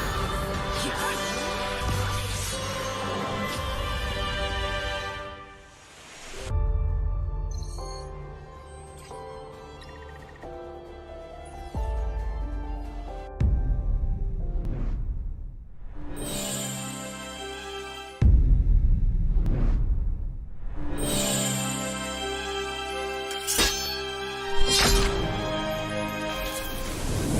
君たちは俺が絶対に守るから。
大事な人を助けたいって気持ち、私にもよくわかるから。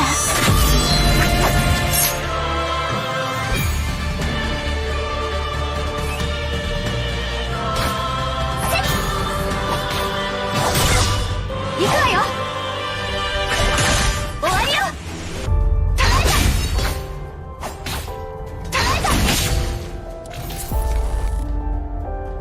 待ちなさい。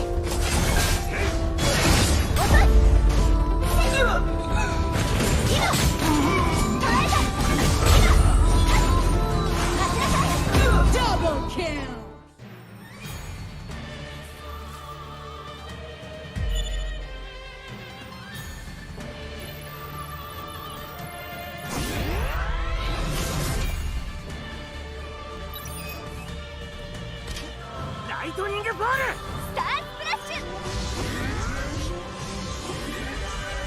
キリト君、私が守る。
heavens win.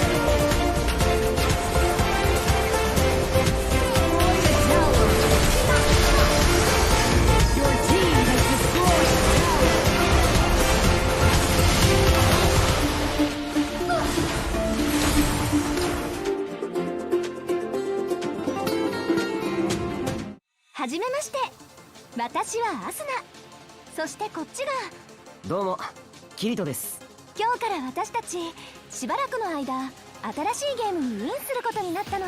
どんな世界なんだろうな。今回のゲームはチームワークが重要なポイントになるのよね。ああ、チームワークか。あ、ソロプレイヤーのキリトくん、今ハードルが高いかもって思ってるでしょ。バレたか。確かにチームワーク重視のゲームって慣れてないから。安心して、そのために私がいるんでしょ。キリトくん、一緒に頑張りましょう。ああ、ありがとうアスナ。このゲームはとても有名でプレイヤーもたくさんいるって聞いてるからがぜん腕が鳴るぜ。そうだね。それじゃあ早速ログインしてみよう。ああ、リンクスタート。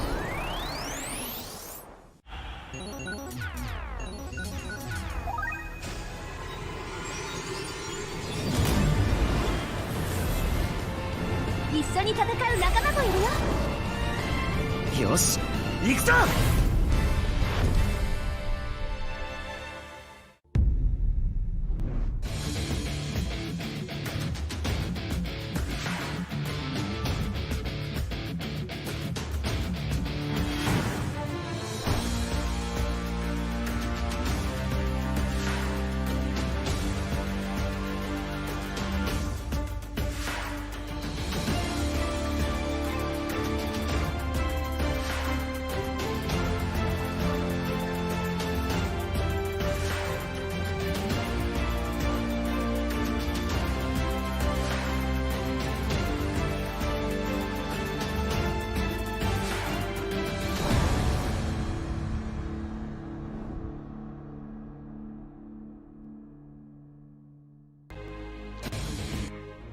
What's up, guys? We are back here at the Kaisaya Community Cup Arena of Valor. That is our featured game for the month of July. I'm Kaisaya, and with me are casters KazeeB and Vittorio. Before anything else, I'd like to give shoutouts to our sponsors, Garena AOV Indonesia, Sadis Philippines, Richard Tyers from Scotland, S-Rank Gaming, Arthilion Gaming. Thank you so much, guys, for giving support to our community. And to our viewers who's currently tuning in and still watching, thank you so much. To those who are on YouTube, Twitch, and Facebook, hello, good evening. I hope you guys are having your dinner already. If you have not taken your dinner as of yet, feel free to watch the matches while having dinner. Of course, if your parents will allow you. But yeah, we have a giveaway ongoing, 500 vouchers giveaway on my Facebook live stream. All you have to do is to add the hashtag or comment down the comment down !notify and share the live stream publicly on your wall with the hashtag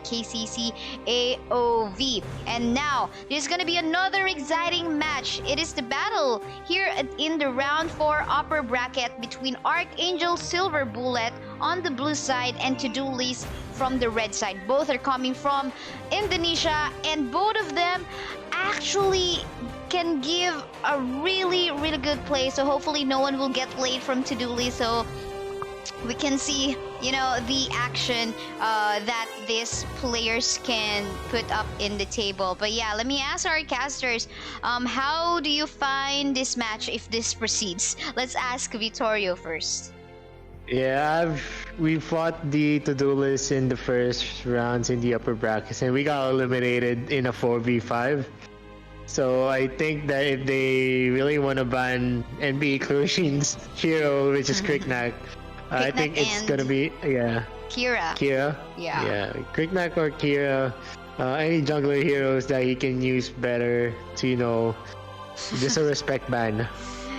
Yeah, respect ban, but you know, Chlorine is not appearing in the lobby as of yet. Hopefully he will be able to come. I'm so excited to see this match. How about you, KazeeB?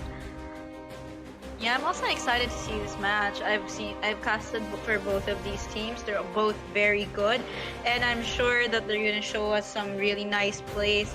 And hopefully, Todolist completes their lineup, because I think 2 minutes left in this lobby before it expires. Yeah, oh my goodness. I mean, we should, just silly, just as soon as they are complete, just start off. But yeah, we have to wait. But if in case one gets late, all right, just double check if they're ready, and double check as well in our spreadsheet. Yeah, because I don't have a copy on there. I can actually open it right now. So just to double check the substitutes. Oh, NBA Chlorine is surprisingly not here. I'm actually excited to see him in this game. Blue team's turn. Too bad he is not here to play. But yeah, let's see how this draft will go.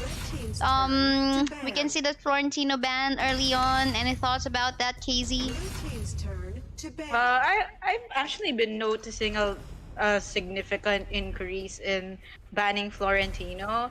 Well, we did see a really dominant Florentino in the previous game, so I guess with what he can bring to the table, a lot of Indonesian teams really just don't want him in the lineup of their opponent.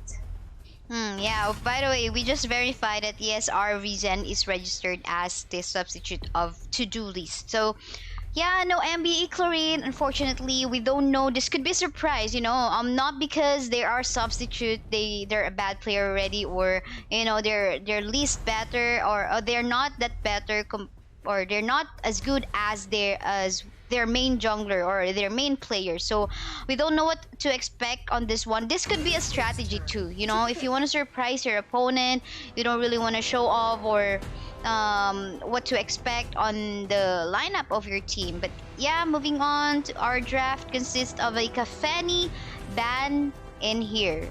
Was that a good idea, Vittorio? To pick. Yeah, definitely. Kafeni is a good hero. They might have seen how Todolist was able to use Kafeni in the last preceding game, and they were very effective in that Kafeni. The only one missing in their lineup right now is MB Chlorine, so they don't have to ban maybe the jungles as much as they should. Rajan Eulep is saying in here that Chlorine is not online. Seems like he added him as a friend. They're now good friends on Maybe I'll do that too next time. Okay, so Laville or Vittorio is already picked or being hovered in here on the side of Todolist right now. This could be a good omen, or yeah, this could be a good omen for the side of Todolist if in case they lock this one in. You know, at least you secure a really good AD laner already. Move, but they changed their mind. They want to shift to a Hayate. Any thoughts about that, KazeeB?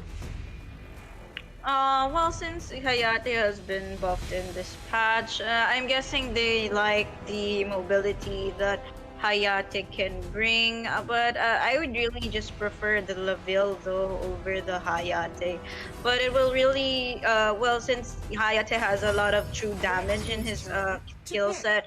I think that's one of the things why they would rather have this Hayate in their lineup for to-do list.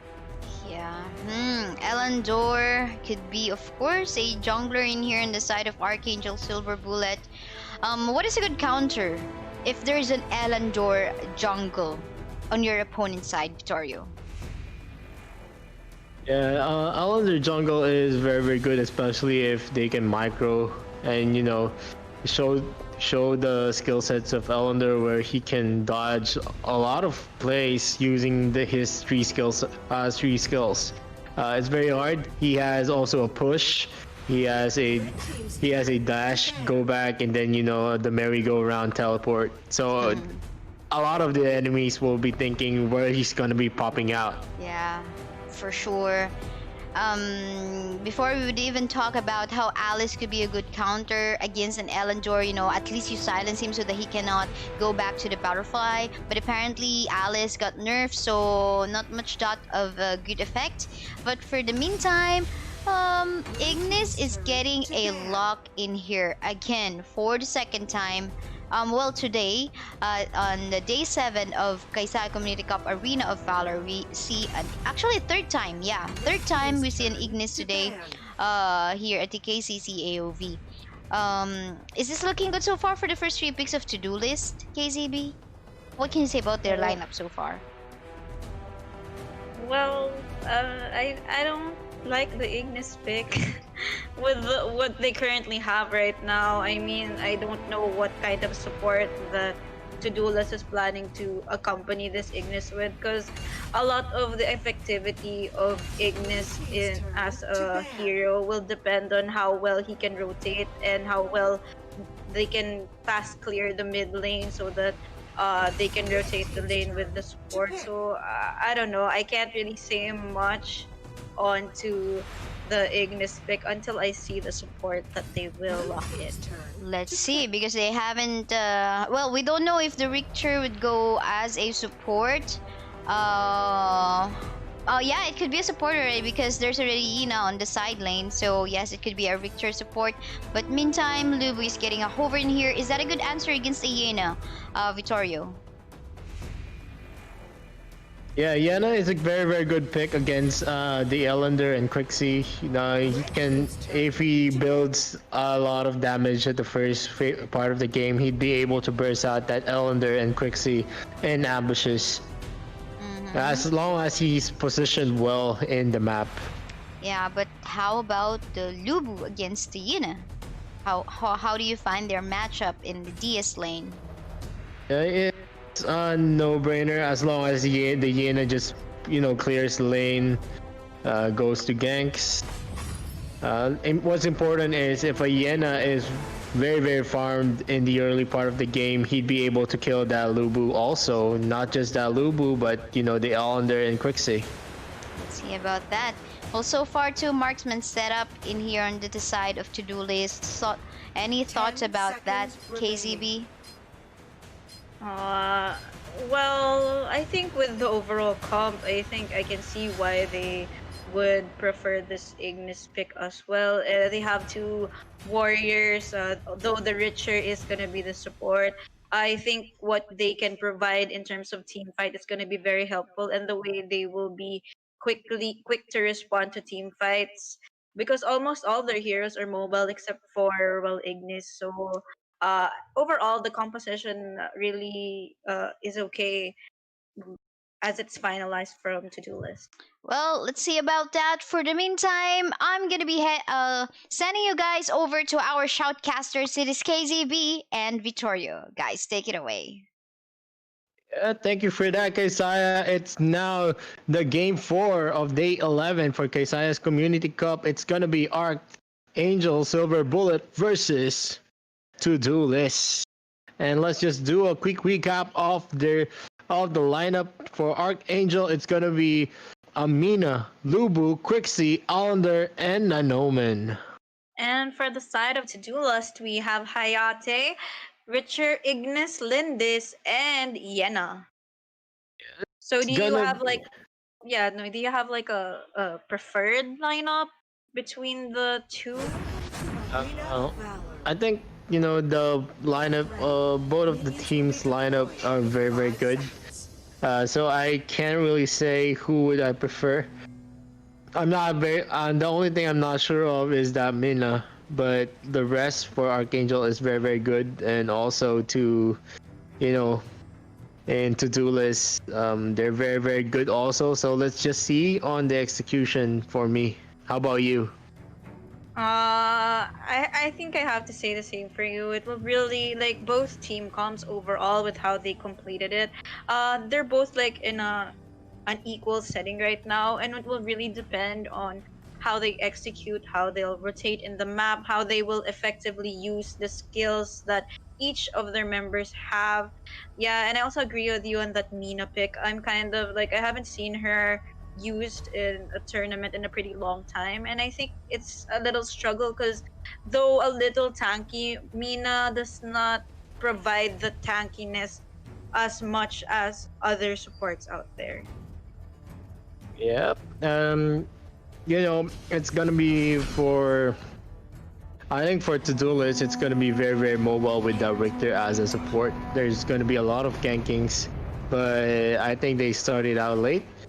So they won't be really in a position to do some contests, and it's going to be a four-man team here in the mid. That Quixie just hovering, just maybe trying to see if there's going to be a early skirmish since there's a Richter, and there is, and that Richter just poking out, and everyone's just playing it safe, playing it smart. But that Richter gets bursted down to outfelt, and I think he's trying to kill that Quixie. But it is not enough because his teammates are just too slow. The Ellender trying to kill that, burst down that Ignis, but to no avail, no combos. So it's just gonna be decreasing health for both of the teams, and now they're going back to regenerate. Yeah, I have to agree with you there. And I did notice though that the Mina, she overextends a lot, but not to the point that her team gets like ganked or anything. Like he stays there thinking that someone from my team is gonna poke. Like either the Crixie, the Elendor, someone's gonna help here, so I better stay in this area until he feels like it's not safe anymore based on HP that he has left. Yeah, and as we see, maybe there's a clash that's going to happen, but I think it's very, very unlikely. It's going to be a four-man take on this Sentinel, while that Richter and Lindis tried to gank that Lubu who played it safe. Now they got that Sentinel. They're in a very, very good position to try to take an objective, but as you can see, that Richter just knocks that Nina down, and the Elender came in, and it is an overextend on Diana, and the first blood is gonna go to Archangel SilverBullet. They're now in a very, very bad position. Yeah, I don't know if that was worth it for the Yena to really try to get this secure onto the Elendor if he was going to die there, but they did secure that Abyssal Dragon. Yeah, the Hayate with that SS, but that Mina countered it. Very, very with timing for the SS. The Richter is very, very low, still not going back, almost killed by that Mina spin. And now they're not in a position to contest, and that Richter gets bursted down by that Mina and Elender, and they get that blue buff also. So it's gonna be in favor of Archangel SilverBullet, and now they're in a 1k gold lead. Yeah, I have to agree with you there. The terms Archangel SilverBullet's really doing well in terms of rotation, and I now see why they picked this Mina. I think it's the counter to the Hayate. So like once the Hayate uses his ultimate to get in, she'll just hook him and stuff. Oh, look at here in the mid. That Richter was almost killed by that Crixie Mina combo. That Crixie just does a lot of damage already, even in the early part of the game. That Omen just tanking it out, showing the Yena where he is, trying to get that small cap into his face. He knows that he's too tanky for the Yena to handle. And I think this that early give off of the first blood was a very, very bad mistake on their part. Now they're seeing the effects. But let's see if they Yeah, no, I get what you're saying. Like, when you really feel too overconfident and securing just a kill, it can really go sour really fast for your team. And the way that ArchAngel SilverBullet is rotating in the map, it's just really, really on point right now. There's a clash coming in. The Richter gets bursted down by that Ellender. And then the Hayate pokes down his Frost. But he is still killed by that Ellender. And that Omen gets that Ignis. But he pops a Frost. Will he live? No, it's not enough. That Yena bursted down that Ellender. But I think also that he will go down with that Lubu and Quicks, and I mean that Omen and Quixie bearing down upon him. That Lubu trying to get that ball lane, that Mina with a flash hook. Let's see if the Lindis is gonna. No, the tower did not provide enough protection, and that Omen breaks down the first tower. The Quixie uses his SS, uses his stun for a skill, but that Hayate has nowhere to go, and that Omen and Lubu kills that Hayate. Yeah, that was very unfortunate for him, and we do see that, oh my god, that Lubu just really overextended there. But I think it's like the it's the effect of the very, very prolonged clash here in the bot lane, which really favored ArchAngel SilverBullet. They're struggling a little bit actually with the Mina support that ArchAngel Silver has brought upon us. We haven't really thought of this kind of combination, but with the Crixie and the Ellendor, she's just doing a lot of sets for her team that it's disabling our Todolist from trying to escape any like team fights that they want to overextend in. Yeah, and Mina is very, very effective with his flash and hooks. You know, he's an SS hook, and that spin blade, it just counters that Hayate, and that Lindis wasn't able to go far because of that Mina. There's a lot of things that Todolist should do. After they get shut down, they should always play, you know, just play safe, get those creeps, get their gold up. They'll have more opportunities. But this Omen is getting ganked, and the Lindis and the 4-man combo was able to kill him down. The Lindis getting a free hit, but it is not enough to kill that Mina, who's so tanky. And it's gonna be a 1-for-1 exchange. Yeah. The Todolist, I think they're struggling a lot in terms of how they can move around the map. They don't even want to pass through bushes that often anymore because they feel like, well, the Mina might be in that position and hook them and turn the fight toward ArchAngel SilverBullet. And there's a clash in the mid. Yena trying to kill that Archon. He pops out his Frost, but it's not enough. Let's see. Oh, what a play by that Archon, but Arc WL kills also the Lindis, and that Ignis is already down, but the Richter is protecting. The Richter is a support, so he doesn't do a lot of damage to Omen. And that Quixie stun and the first kill, I think it's gonna be a disengage on Richter, and it's gonna be in favor again on ArchAngel SilverBullet. Yeah, and things are really spiraling out of control, kind of. It's already a 4K gold lead in favor of ArchAngel SilverBullet right now, and it's really becoming very hard for Todolist to move around the map. They can't really overextend anywhere because it just so happens this Mina, the way that she rotates in the map and positions herself, she's always at the right place at the right time to help her teammate. He's always lurking. Just his flicker. Yeah, he.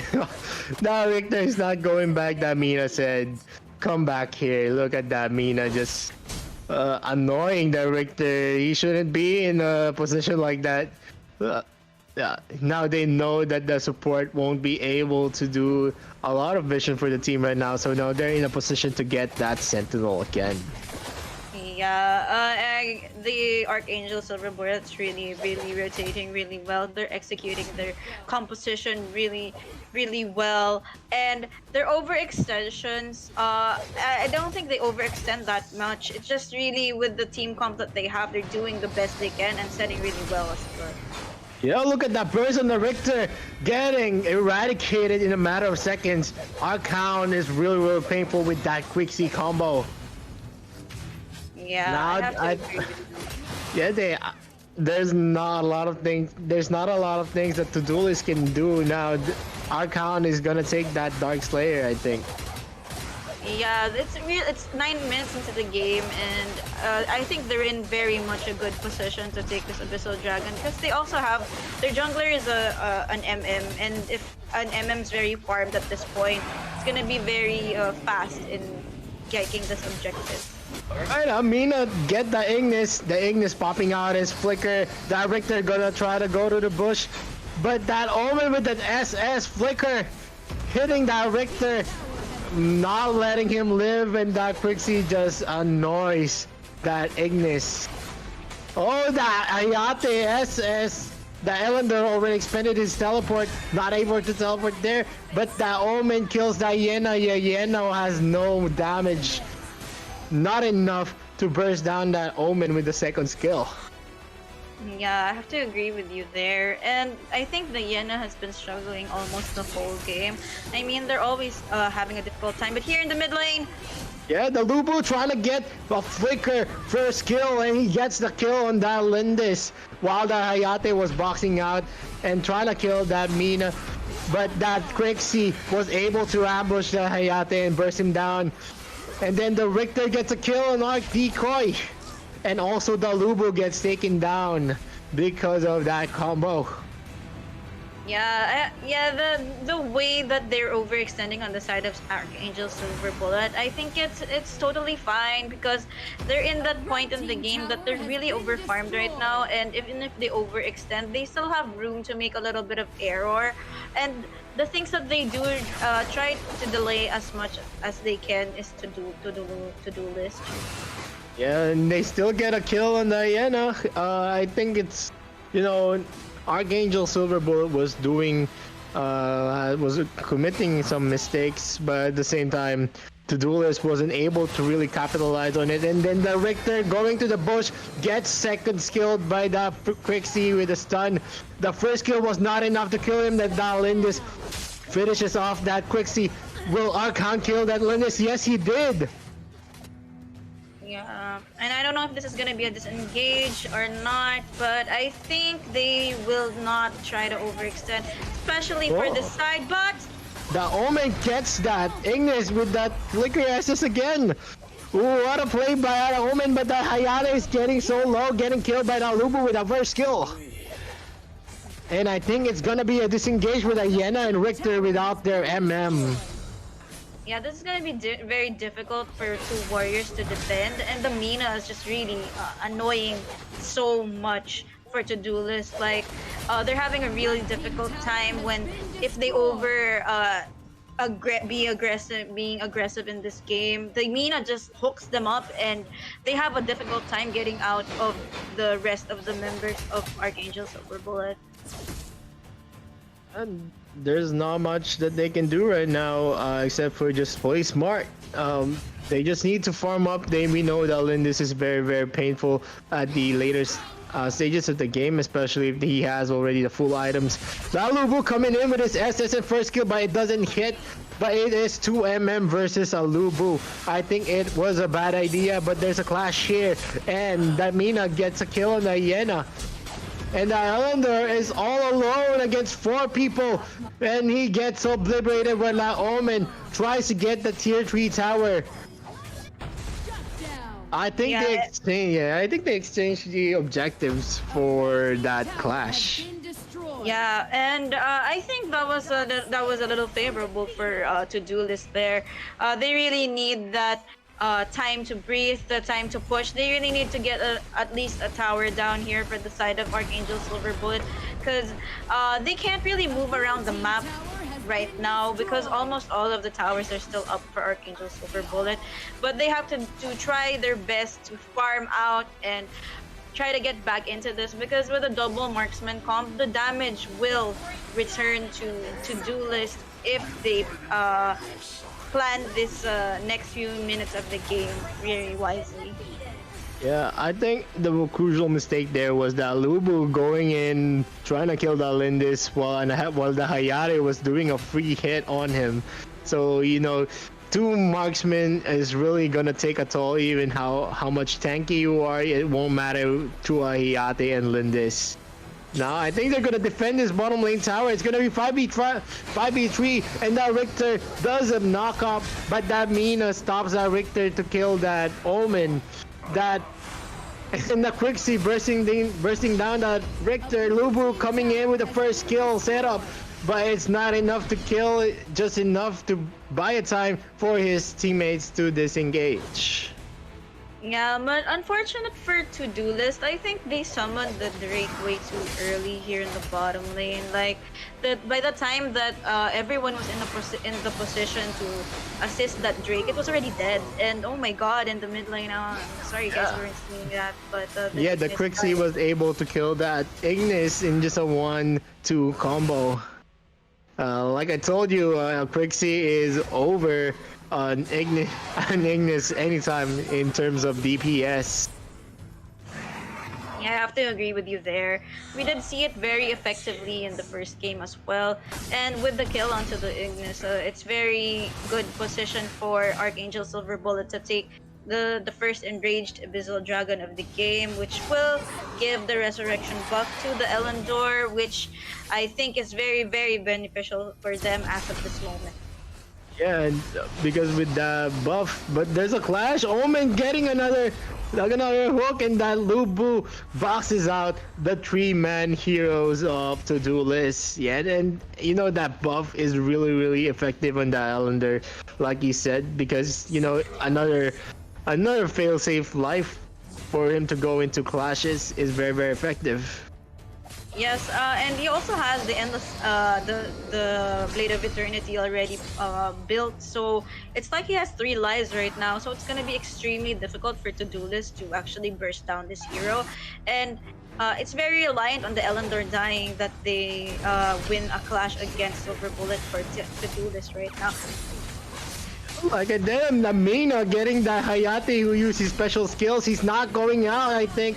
Oh, he was able to survive, and that Elender popping in the front of the Hyena.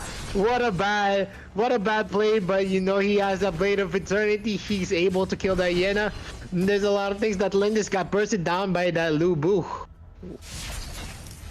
Yeah, and over aggression here by Todolist. I'm not sure if they can clear this out, but at least the Hayate and the Ignis are both alive right now. Yeah, and the Quixie uses a knock-up and uses his SS, but the Quixie is down and out for the count. And look at the SS again by that Omen, always hitting almost 100% during this game. And that Lubu and Omen just peeled him down. Will there be enough? No. It's gonna be a win for ArchAngel SilverBullet. SilverBullet. So congratulations, guys. But let's ask for a short analysis from our host Kaisaya. What was that Vittorio said? ArchAngel what? SilverBullet. ArchAngel SilverBullet. SilverBullet, because he used Superman last night, right? And there's also an ArchAngel Super team. Yeah. Maybe you got confused between those two. But yeah, congratulations to ArchAngel SilverBullet. They're moving forward to round 5 tomorrow on a best of 3 match. Meantime, Todolist will have to fall down in the lower bracket. Later on, they got a match in the round 6 lower bracket against Hilab Esports. So, what can I say from that match? I think overall, we found that potential from coming from Todolist to go into a head-on fight against the lineup of the ArchAngel SilverBullet team. But apparently, though, many times we've seen how the middle laner Ignis is having a hard time dealing with really mobile, high CC heroes in the composition of ArchAngel bullets. Many times, WL will be making sure that he will be putting up his ultimate onto the proper target, and then that's where ArchAngel SilverBullet is gonna go in. Maybe Todolist should have given more respect on that as to how maybe Decoy or WL could pull off a setup. And overall, micro skill wise, we can see how good these players are from both sides. Actually, ArchAngel SilverBullet and Todolist, it's now like we just see in here in this match the effect as to how the draft was affected, or how the execution was affected by the draft. But yeah, well, congratulations to ArchAngel SilverBullet. Tomorrow we'll see you again, but to do this, you can still make a comeback later on at 8:30 p.m. Indonesia time. That's 9:30 p.m. Philippine, Malaysia, Singapore time against Hilab Esports. Yeah, for the meantime, that's gonna be it, because later on we have another match between two Indonesian teams, KALONG PUSRENG as well as Kaisaya Fans Club. So don't you go away, guys. We'll just be heading on to a really short break. Once again, your host and casters, I'm Kaisaya, and with me are KazeeB and Vittorio. We'll be back. 大事な人を助けたいって気持ち、私にもよくわかるから。君たち、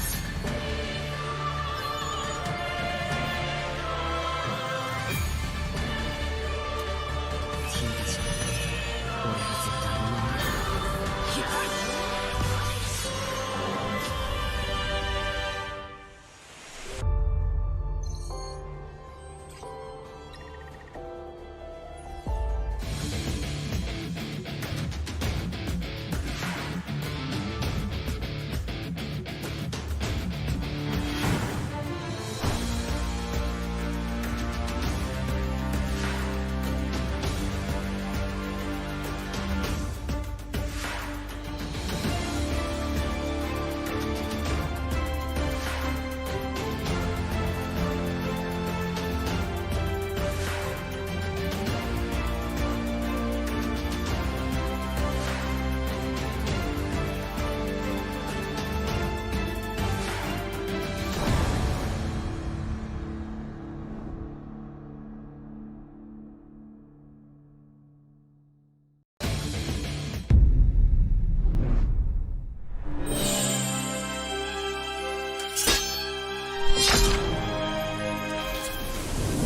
君たちは俺が絶対に守るから。やっ！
大事な人を助けたいって気持ち、私にもよくわかるから。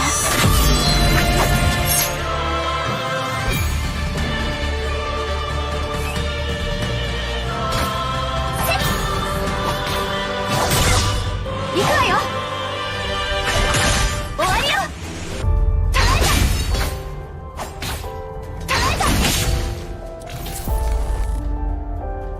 待ちなさい。遅い。今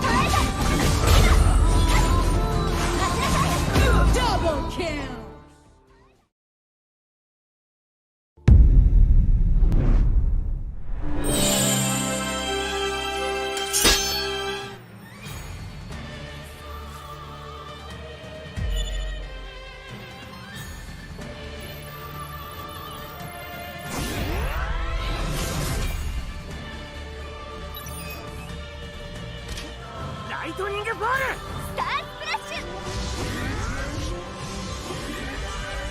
キリト君、私が守る。決める。今。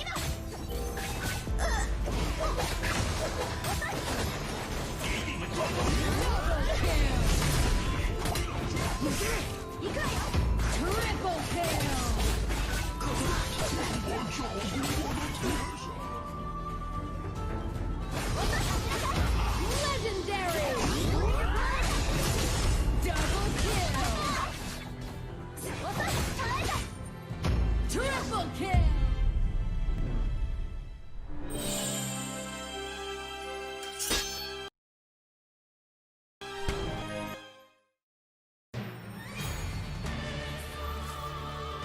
How will we ever know if the love will ever grow?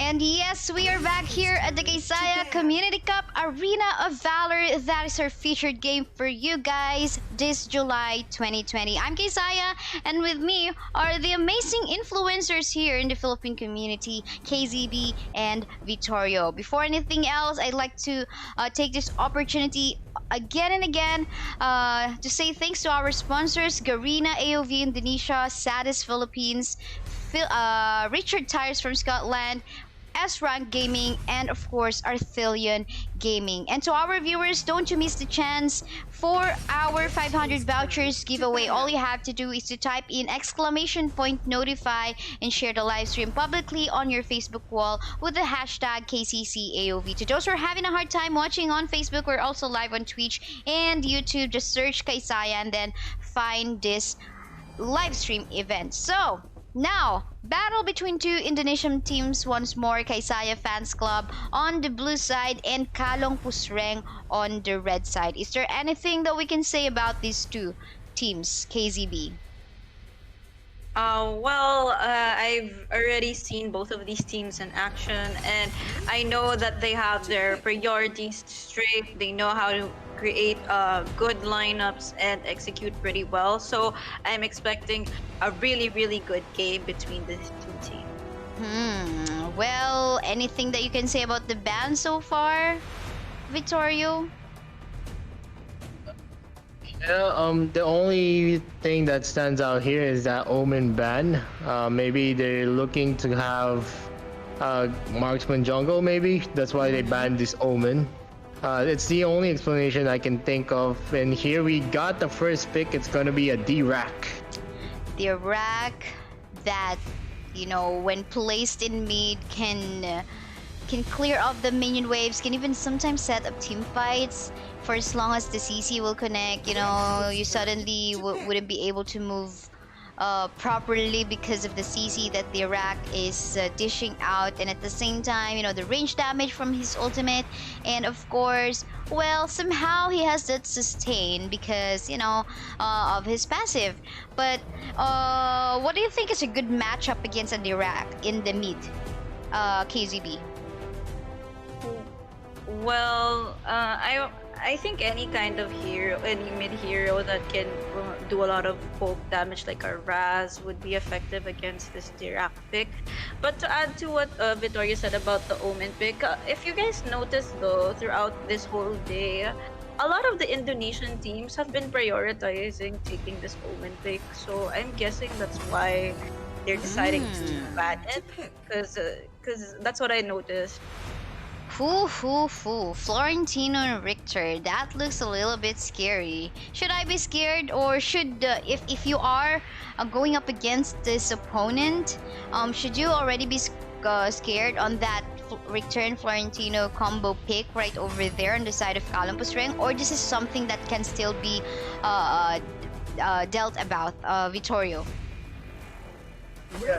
Definitely you can still deal with Richter and Florentino as long as you hold them in their lanes. They're not gonna contribute much in the clashes. Especially Florentino, if you keep on ganking him, you keep on killing him, he's not gonna scale that good into the mid game and to the late game. See about that. In terms of CC, well, anyway, Kaisaya Fans Club got that. Ibnet has that. Dirac has that. Let's see if that would be already enough to stop Florentino from dancing on his flowers. And at the same time, though, Baldum is locked in here by KALONG PUSRENG. Any thoughts why this was locked? Is it for the Fennec, KazeeB? To ban. I'm not so sure of this Baldum pick, why they prioritize this pick particularly. I mean, in terms of tier list, I'm thinking Lumbar is like one of the better supports in this patch, or even a Crisix. But I think they're going for something that can set for them, and then all their heroes will dive, because the other two picks from KALONG PUSRENG are both dive heroes. So I think they want the Baldum to set, and then that's when they really engage into a team fight. Let's see. But of course, anything about execution that we say, it's always easier said than done, because of course your opponent will always try to stop you from doing your play. Ayena banning here on the side of KALONG PUSRENG. Okay, let's talk about what's missing so far on the side of Kaisaya Fans Club on the blue side. If you are the drafter on their team, what you would suggest to pick up as the last two heroes in here on the side of Kaisaya Fans Club, Vittorio? Well, I would really pick the Ayena. He's a very good. If it wasn't banned, but since it is banned, the only option they have right now that maybe has relevance in the Dark Slayer, maybe Arthur. Oh, Arthur. There's not much to be that safe. There's not much that they can, get from the DS lane with that Lubu and Yena already banned, and they already have that Richter and Florentino in the matchup. Yeah, a lot of DS laners are actually banned in here from Kaisaya Fans Club. But Chi, what can you say about the Chi pick in here? Let's ask KazeeB this time. Well, actually, whatever. Yeah. Well, Kichi, she's actually one of the picks that I noticed that people pick when there's a Florentino in the composition of the opponent. So I'm thinking it's a nice pick, because I can see that because of she's very tanky as a hero. She has that way of setting with her ultimate, as well as the quick knock up as well. So I think it's a nice pick, and if they choose this Amelie as well, a little more tankiness, I guess, for them. Ooh, that's a lot of tanky frontliners that will circle around the Fennec. Even the Dirac, we can call him that because of the passive that he got. Although, yes, it's not the HP we're talking about, but the kit that he has in his, the kit that he has on this hero. But for the meantime, I don't know if this is really going to be a Nacroth. We got a seal already. Maybe it's just a hover, but any thoughts on the final lineup of Kaisaya Fans Club and what might be in here for KALONG PUSRENG, Vittorio? Yeah, for me, I think I like how the blue side is Kaisaya Fans Club, right? Yes, yeah. yes. Yeah. So I like the blue side more than the red side, just based on the lineup. But there's Laville on KALONG PUSRENG. Yeah. There's just so much that a Laville can do in the game. All right. This time, well, how about you, KazeeB? Which one is your most preferred lineup in here? I have to agree with Vittorio. There's just so much protect for the Fennec. Plus, he's a very mobile hero, so any dives or aggression that I think Kalong PUSRENG can do in this matchup, he can actually escape anything. Plus the Ibneth ultimate, when any of them get too confident and overextend a clash, can really turn around a team fight in favor for uh, Kaisaya Fans Club. Well, let's see about that. Two of our casters said they are currently in favor on the lineup of Kaisaya Fans Club. Dear viewers, let us know. Those who are currently watching on Facebook, YouTube, and Twitch. Let us know, who do you think got the better draft and who do you think will win? We are about to see that as our casters will be commentating on this match this evening. This is Kaisaya Fans Club and Kalong PUSRENG. Take it away, casters.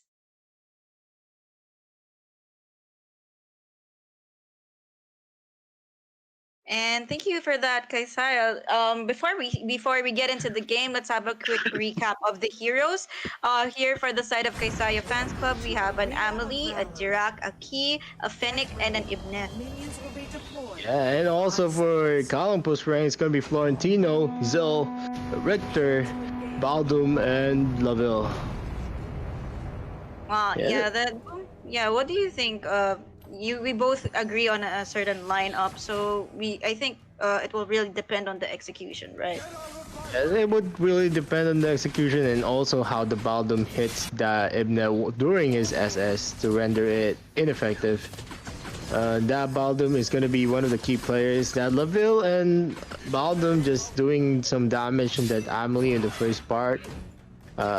It's going to be hard for the Amelie in the 80 side. In the 80 side start, and we see the Key is doing some damage to that Florentino on the top lane, and there might be an invade. Edward is currently hitting that red, and that Key gets that red buff, and that two-man stun by the Imne is very game changing. But Key will fall to that Florentino and eventually also that Ibnet, who is very slowed by that red buff, and it's gonna be a double kill by that Florentino. Yeah, unfortunate for Kaisaya Fans Club right there. I think they overextended way too much there. I think once they got the buff, I think it would have been better that they just disengaged completely from that. And I agree with you also that I think the Amelie will struggle a little bit because with how the Baldum is moving around the map, he tries to go to the Laville as much as he can. So Amelie really shines in a 1v1, so with the Baldum there, she might be at a little bit of a disadvantage. Yeah, and that Dirac wasn't able to pin them in that red buff, so that's why they lost that clash. And that Fennec is now at the mid lane. There's no objectives there, but they caught that Baldum with that Dirac second skill, and he got pinned to the wall, and everyone just swarmed and stunned him to the ground. Yeah, that's very true. And the Florentino, I don't know why he headed back there, because he was pretty healthy, around 2/3 of his HP. But I think he is struggling a little bit on this Key because of the tankiness, and I guess the cooldown of the knock-up that Key skill has, as well as her skill set, it's kind of difficult for him to aim properly onto this Key. Yeah, just the second skill on popping before he picks up a flower is gonna be, crazy. But Imna uses his SS. There's a lot of dropping coconuts, but that Baldum cancels it. Let's see if it would be enough that. But no, the Amelie gets a kill on that Baldum, and that Laville is dangerously low, and they also popped that Frost. But that Florentino came in and killed that Amelie. I don't know who it went in favor. Actually, it went in favor of Kaisaya Fans Club, I think, because Kalong PUSRENG was leading with 2 kills a while ago, right? So it was a 1-4-3 in favor of Kaisaya Fans Club. Yeah, and it was definitely in their favor because that key was very, very engaged early on in that clash, and he was able to smash them into the wall using his special skill. Yeah. And actually, based on what happened in that earlier clash, I now understand why our KALONG PUSRENG team really focused on getting this Baldum support as prioritized. I guess because of his ultimate, it cancels the ultimate of the Ibnet. So I think that helps a lot in team clashes. But they have to be careful in terms of how they rotate in the map for both teams. And now look at here. There's a clash coming in, and that Richter gets caught in by that key and D-Rack combo. But the ball lane swarms over and kills that Amelie without any remorse. You know, he doesn't have a lot of options, but now Florentino gets a kill on the D-Rack on the top lane. Yeah, the Florentino's actually doing a lot for KALONG PUSRENG right now. Like, there are a lot of times that we see that Kaisaya Fans Club, they overcommit to team fights. Oh, and here in the enemy jungle. Oh, look at that. He was able to... Oh my god, is this a ground for... I don't think this is going to be a ground for a DQ. Because A was already a sure kill. Yeah, and also it was the red team that paused the game. That's really weird.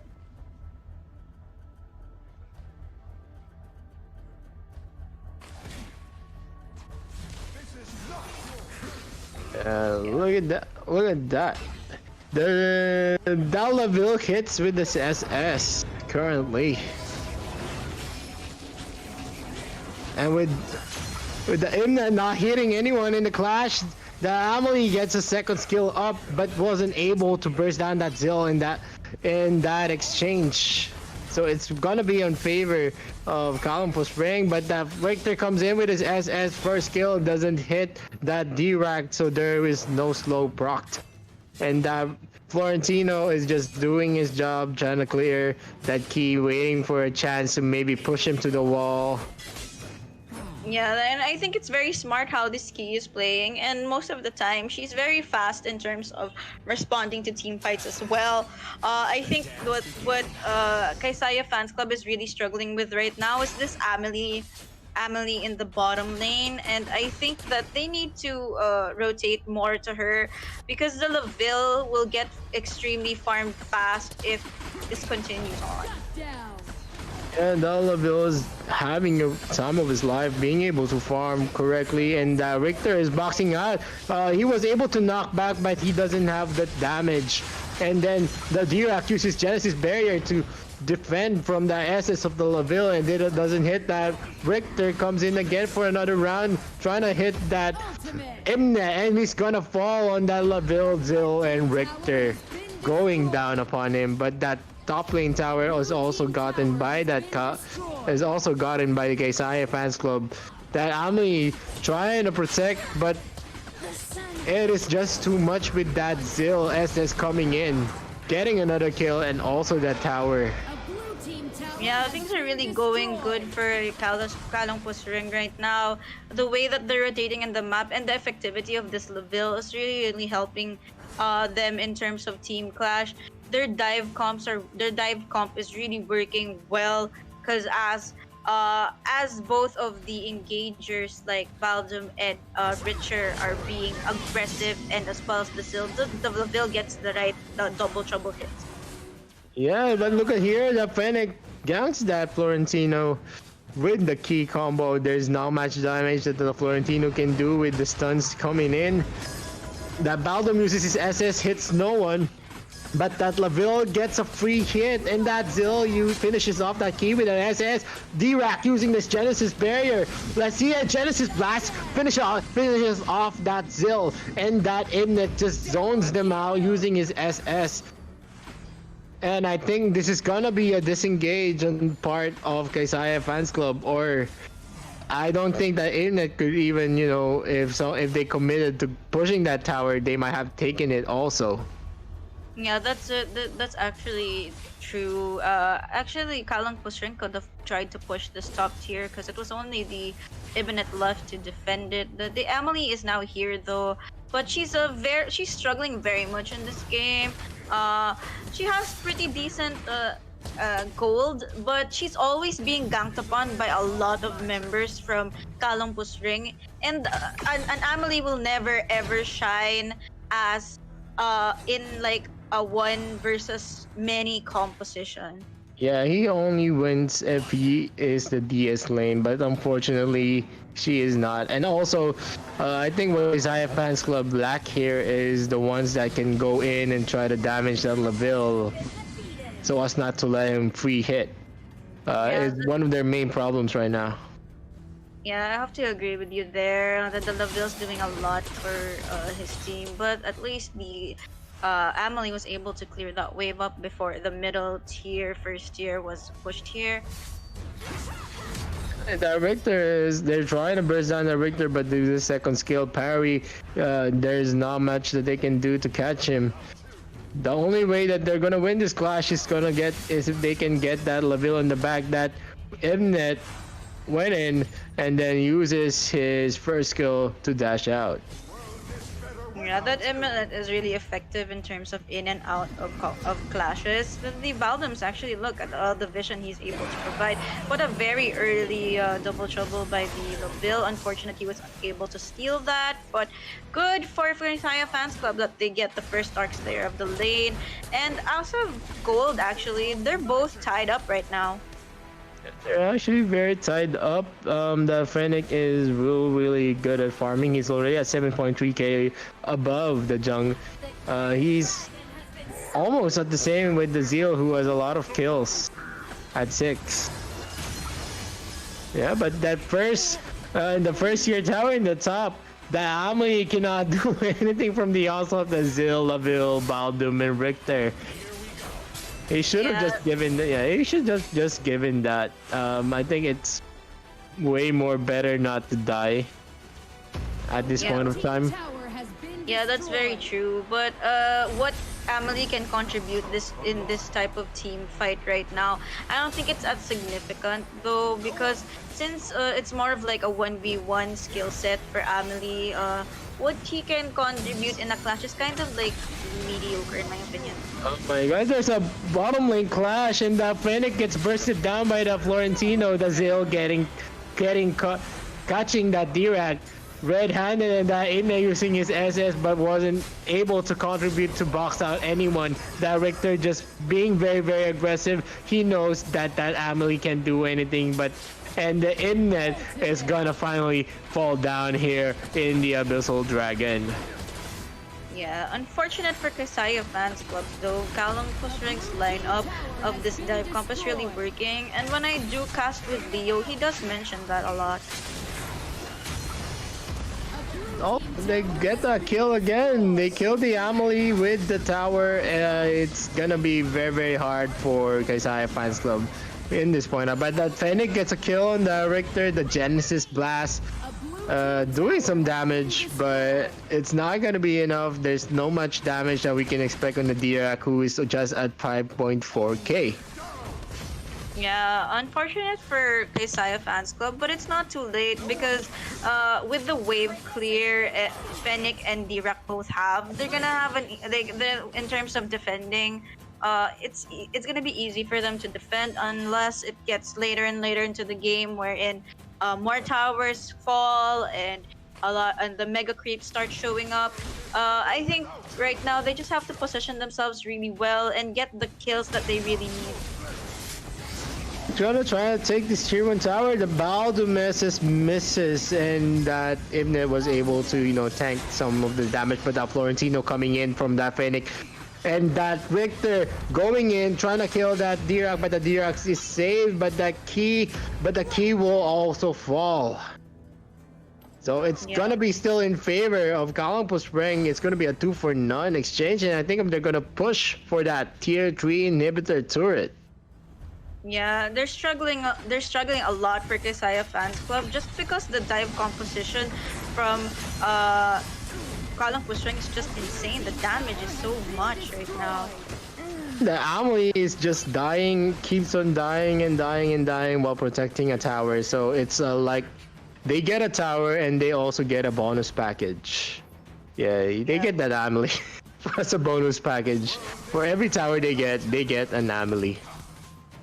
Yeah, I think that Kaisaya Fans Club is really struggling right now because of that Amelie pick.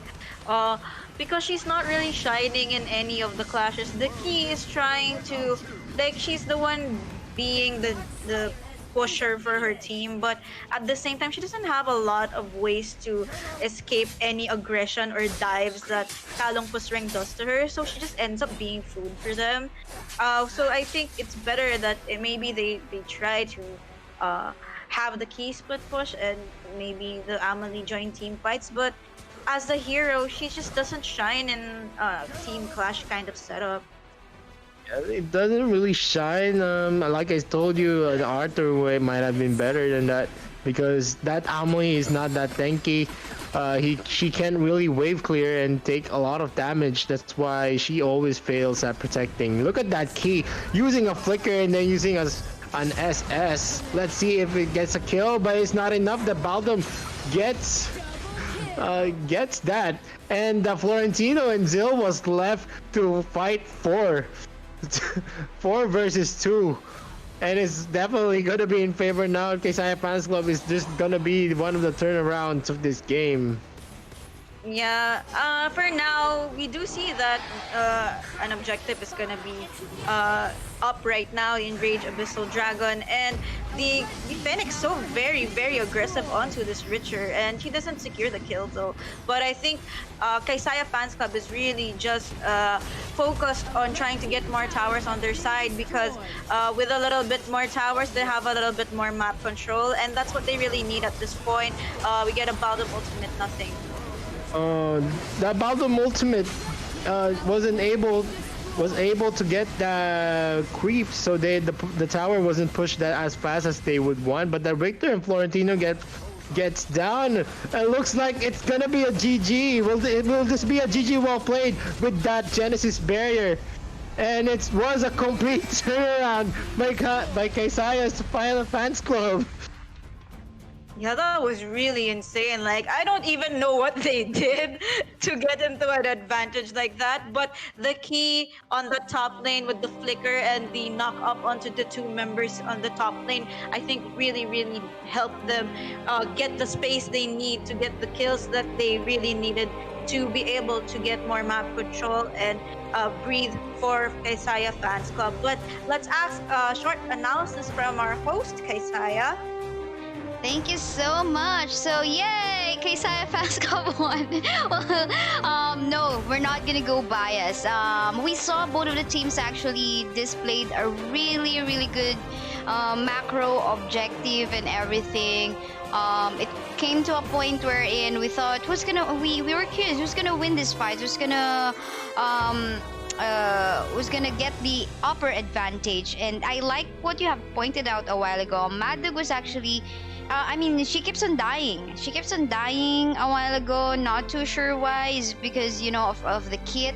Because she couldn't sustain that well up against either the Florentino or the Richter and everyone else. But at the point in time wherein the Chi could go for a setup, then there's the protection coming from Edward as well as Zatras too. Frezzy is just basically there, available to free hit and basically reserving his role to back away. And we would see how team KALONG PUSRENG even attempted for a focus fire on Frezzy, on the Fennec, when they were taking the base of KALONG PUSRENG already, or the inhibitor turret in the mid side. But unfortunately for that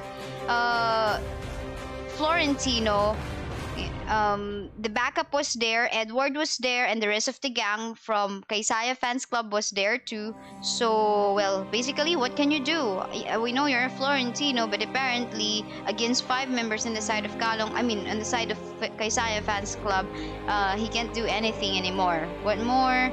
He's gonna be nerfed soon again, right?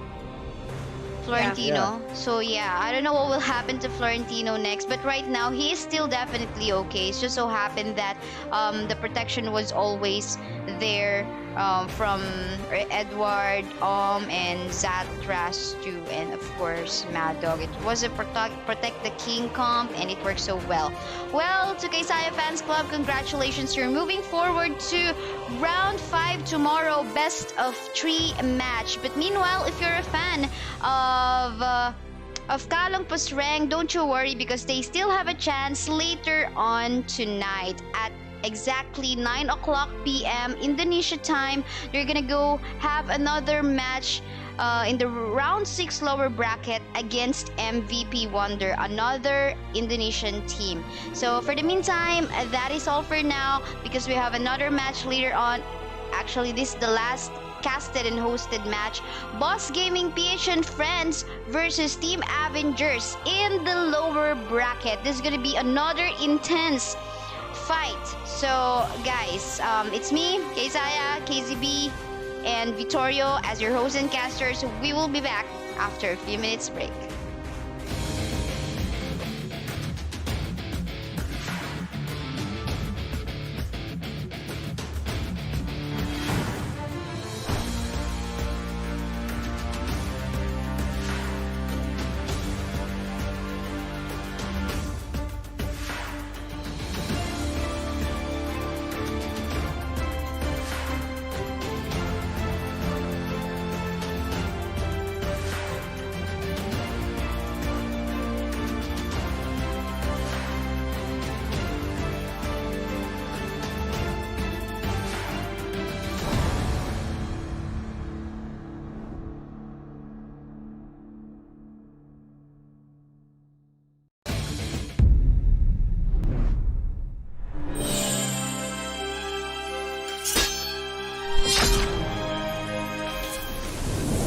Itachi, 俺が絶対に守るから。やっ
！Well, that was a really quick break. We're back here at the Kaisaya Community Cup Arena of Valor, your featured game for the month of July. I'm Kaisaya, and with me are casters KazeeB and Vittorio. And like always, before anything else, Garena Indonesia, Sadis Philippines, Richard Tyers from Scotland, S-Rank Gaming, Arthelion Gaming. Thank you so much for your sponsorship. To our dear viewers watching on YouTube, Facebook, and Twitch, we have an ongoing giveaway on the Facebook live stream. Just type !notify and then share the live stream publicly on your wall with the hashtag KCCAOV. And now, KazeeB and Vittorio. We're back to 2 Philippine teams, and we've seen them play actually a while ago. Any expectations on this match? Do you have any vote or any predictions already, even without looking at the draft, as to who will win? Any guesses like that? Let's start with KazeeB. Turn to ban. I don't want to guess just because I know both of these teams and they Play both have safe. the potential to win this. Yeah, it just really depends on how they will execute their lineups because they both know how to move around the map and execute plays, but it will really depend on this particular game because it per game it really changes on how momentum will go.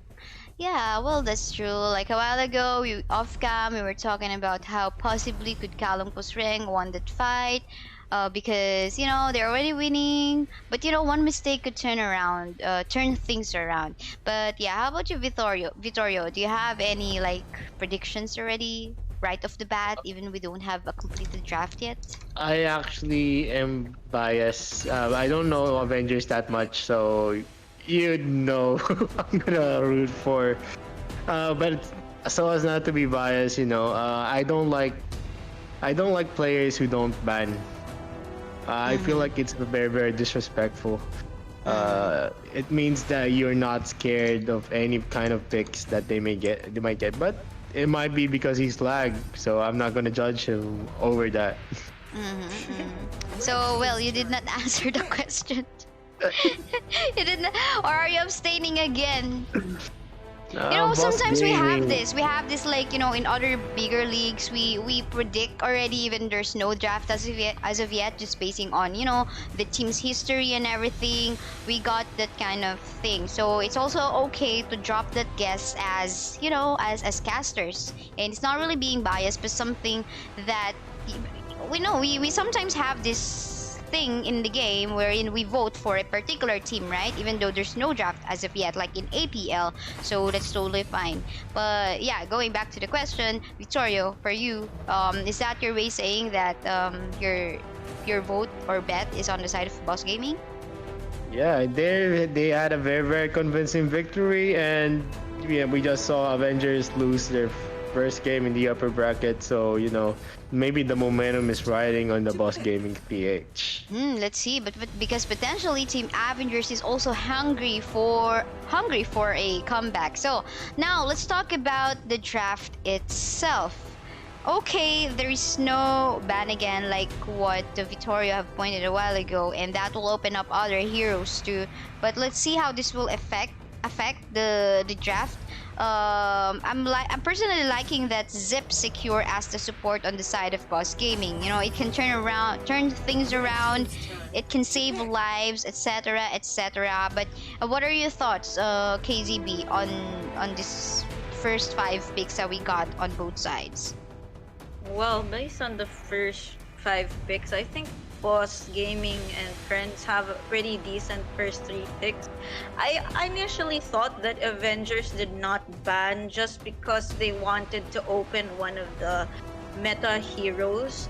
But with their first pick, I don't know why they went with the Gina and the Krizix, because though Krizix is one of the top tier supports right now, I'm not sure about the Gina pick.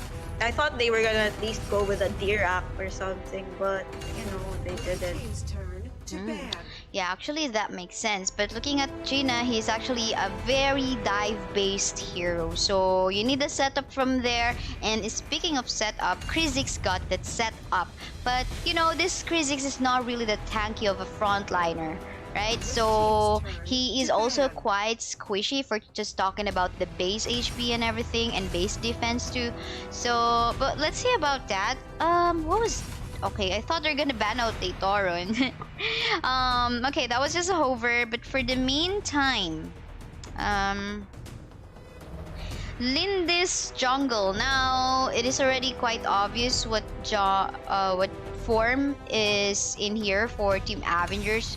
What can you say about Lindis right now? We've seen a lot of good Lindis play in APL, and some other teams are actually rooting for a Lindis jungle comp too.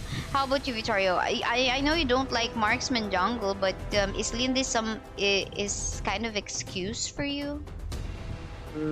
I mean, if a marksman can be very very effective, can be very very protected like what they do in the APL and the other marksmen that we've seen in this tournament, definitely you can go for a marksman comp Even a double marksman could be effective if you utilize it correctly.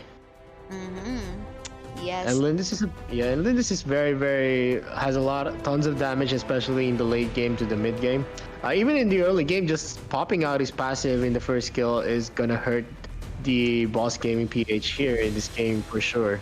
Definitely gonna hurt even more if you take the fight in the jungle camp. So if you're fighting up against a composition that has Lindis, make sure you're just fighting in the lanes rather than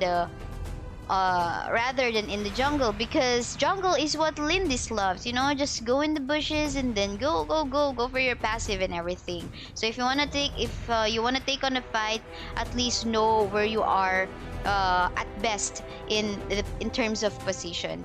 Meantime, look at that double marksman. This is gonna hurt a lot.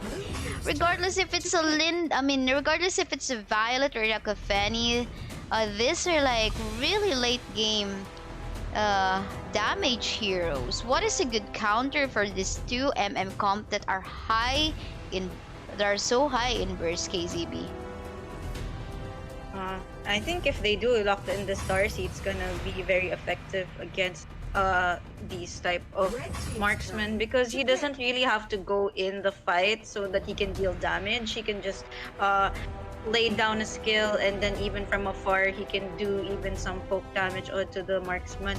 But it will really depend, because it's hard also sometimes for the Darcy, since there's that skill wherein he enters where he put his skill, his ultimate, and if he goes into that with no backup, he might get bursted out by the damage coming from the tool. Flexing that skin, Boss Jidan on the Darcy. Let's see how this will go. Krizix will be forced to make use of course, you know, a cleansing tool or a cleansing item to stop that Darcy from setting up team fights. And in terms of vision, there's a slight advantage given that there's a Lindis already, you know, just go for the first skill, check the bushes. You don't even need to make use of a vision item from the support. But let's see about that, because, you know, it's currently hard to predict as of the moment. For the meantime, oh yeah, it's going to be a mid Malok. So I don't know what your thoughts about that Malok and Gnar matchup in the mid, but yeah, maybe I'll just leave it up to the caster. So here we go, guys. BossGamingPH and friends versus Team Avengers, the last match that will be casted and hosted. I'm gonna throw you to our casters, KazeeB and Vittorio. Take it away. It's gonna be the last game for today of day 11. It's gonna be BossGamingPH and friends versus Team Avengers. So let's just do a quick recap. For Boss Gaming, it's gonna be Zip, Malok, Richter, Darcy, and Laville. And for the side of the Avengers, we have Krizix, Kiana, Gina, Violet, and Lindis. So, like, do you have like a personal favorite in terms of team lineup, like overall composition? Yeah, well, I don't know. It's like the Avengers has a lot of damage hiding in their lineup, and it's actually very scary. Having a Lindis and Violet in the backline, if you aren't able to dive on them, you'll definitely be feeling a lot of, you know, long range damage coming into you. And we all know a farm Violet and Lindis can burst down any tank in the current lineup of Boss Gaming. Yeah, I have to agree with you there, actually. If this reaches around the mid to late game, Boss Gaming might find it very troublesome to burst down the two marksmen, because they don't have just one target that they have to kill. They have two, and because both of them are going to be fully built by then, the damage is going to be so difficult for them to contain already. But it will really depend on execution, and let's see how they will play around the compositions that they've currently made. But I also do like the composition from Boss Gaming as well. They have the Zip and the Malok for good mid and support for them, and the Darcys will be effective as well. it will just really depend on if the Crisix will be able to use his item, the support item he will build in time to save the rest of the members that he has. That Zip is trying to delay the lane, but there is a technique where you can delay the creep wave as early as they come out of the base. I don't think they just studied it. Look at here, they're trying to invade, but that Crisix was able to live with a sliver of health, and that Malk execute was just too early to kill that Crisix. It would have been a first blood for BossGamingPH and friends. Yeah, oh my gosh, this Zip was able to delay the Lindis right now with that Sage buff steal with his skills, and that's why Zip is most of the time banned in tournaments, because how annoying is that? He was so close to killing that buff and it just got taken away from him. And Zip is kind of good. He knows how to use his stun, not like the earlier Zip that we witnessed in the earlier games. Yeah, I think that this Zip is doing much better job rather than the other Zip that we saw earlier today.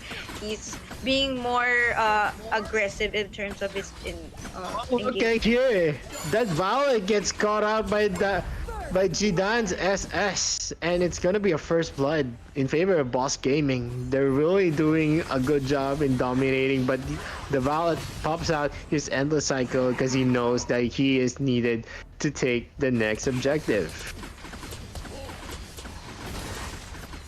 Oh my god, what a steal! Yeah, that was really good for AVG there. In terms of what's happening in the early game, I think that both of the teams are executing pretty nicely. They're trying their best to get the advantages that they need. Oh, look at that! The Darcy bursting out that. Just bursting out that Violet. Richter uses his SS. Try to go out for the Jinx who doesn't have an SS yet, but the Jidan is gonna get bursted down by that Violet.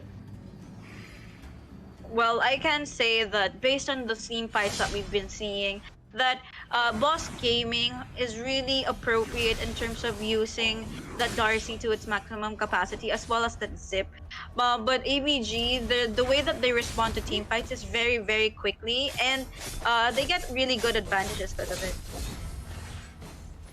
Okay, here, let's see if they're gonna get a kill, but no. Boss Jidan comes into the rescue, and he's gonna be clearing this lane. He knows that it's gonna be hard. Look at that resilience coming in. Boss Morpheus going for a shock, but no, that Yena was in a setup. Crisix sucks them in. That Zip gets in Boss Jidan, but he is also dead. It's now gonna be Boss Jidan versus 4 of the members of AVG, and it's gonna be a 3-0 exchange.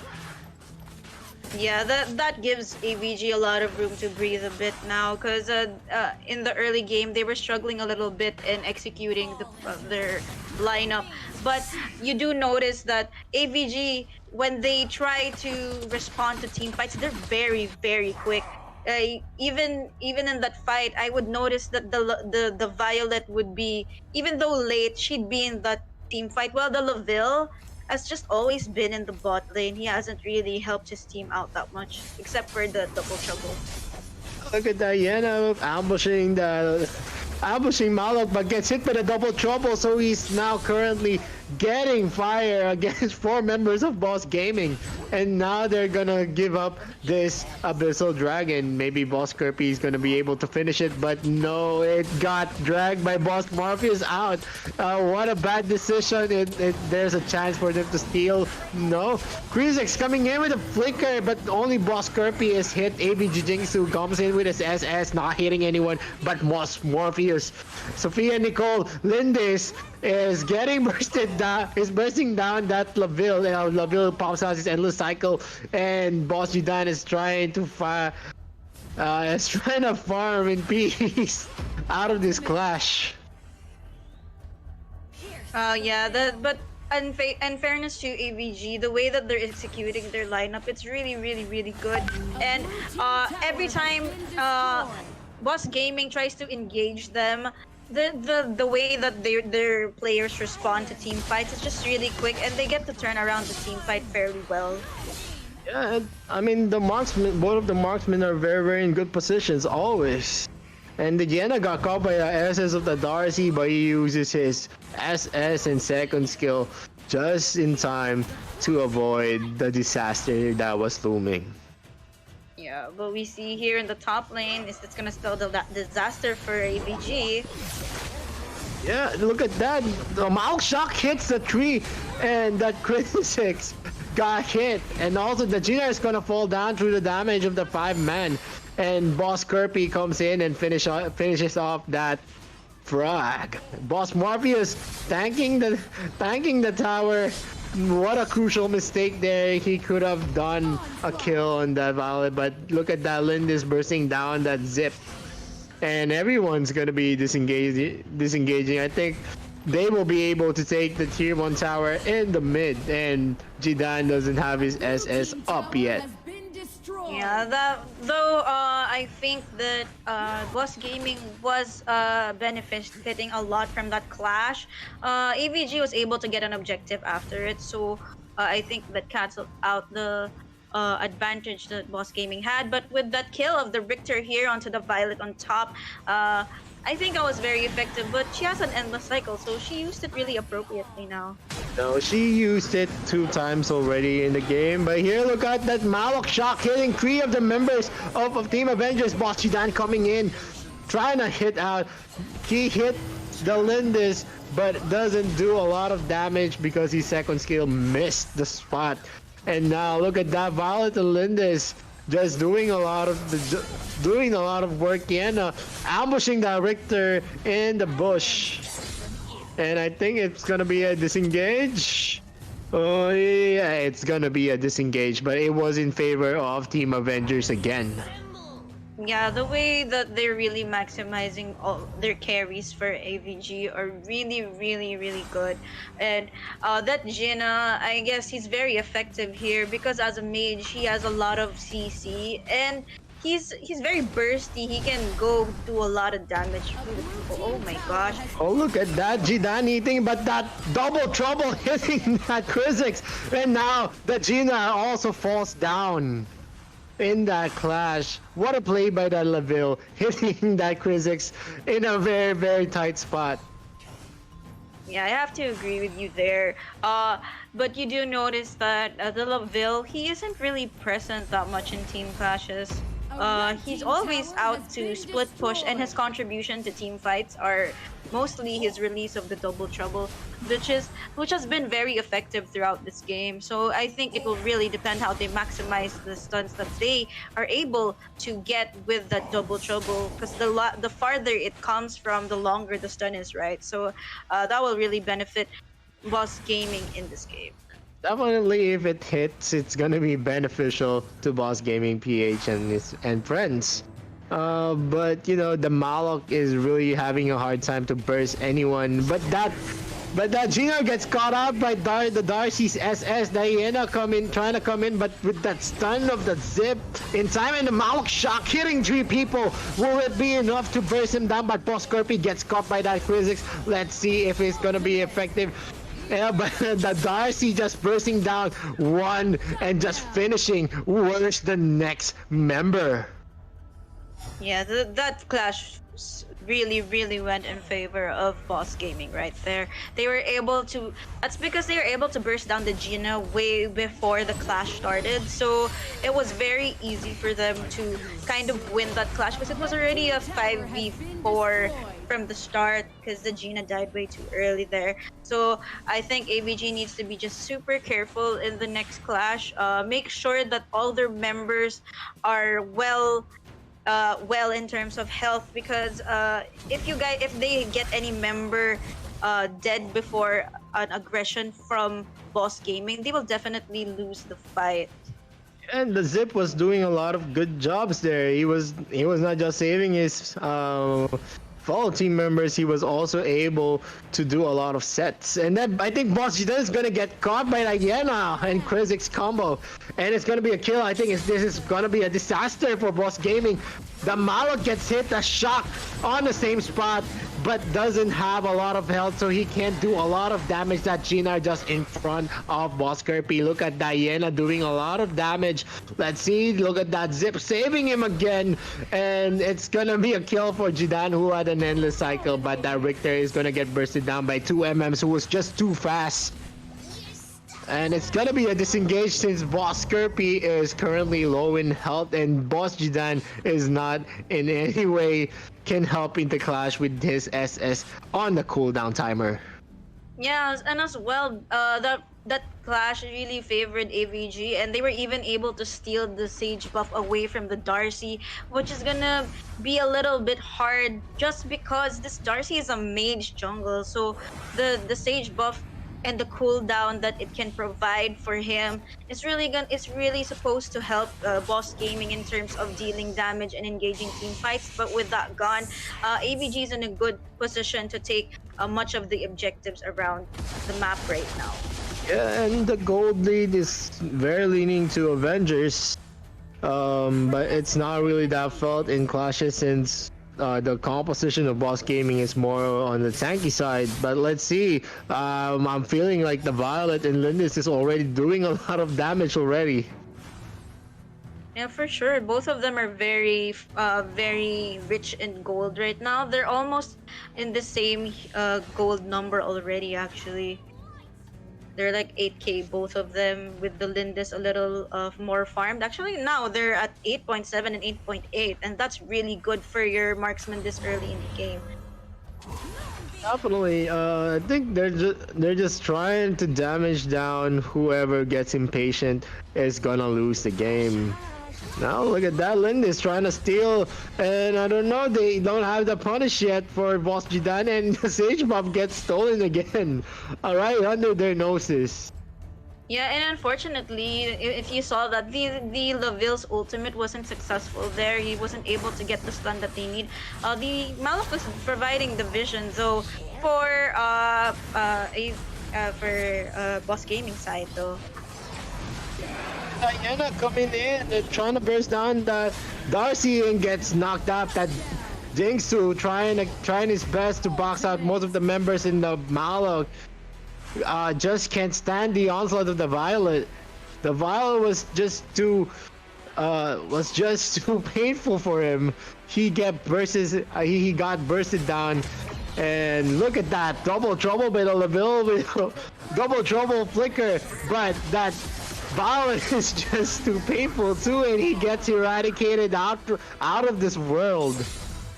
Yeah, at this point in the game, the damage from both marksmen from the team Avengers is just so much right now. It's becoming very, very difficult for Boss Gaming to even sustain themselves with just that one roll from Violet. It's doing so much damage to the heroes of Boss Gaming. Oh, look at that, the Malok shock hitting the Krizik's, securing a kill for the Richter. Let's see if they're gonna be able to kill this Violet. Oh, he gets the Sage buff by Diana again with a flicker. Getting a hit on Boss Jidan. Boss Jidan is very, very low right now, and the Richter comes in without any help from his allies, and he's gonna go down. And they get the tier 3 inhibitor turret in the mid lane. This is gonna be very, very costly for BossGamingPH and friends and their chance to win this game.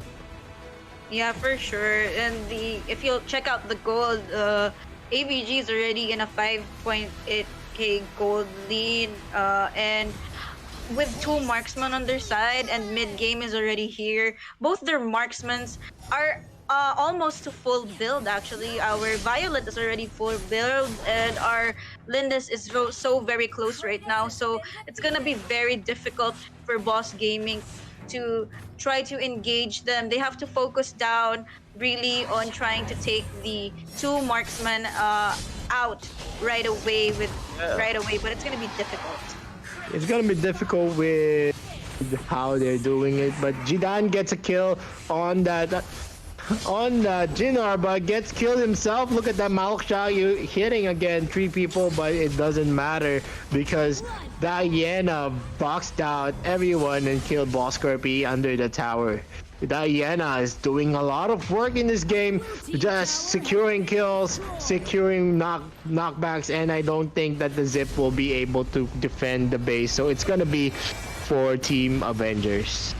Yeah, the way they executed their double marksman comp in this game was really, really good. And the Yena, the way the Yena would zone and really box out all the members of Boss Gaming really made a lot of good sets for AVG securing the win. So let's ask a little bit of short analysis from Kaisaya.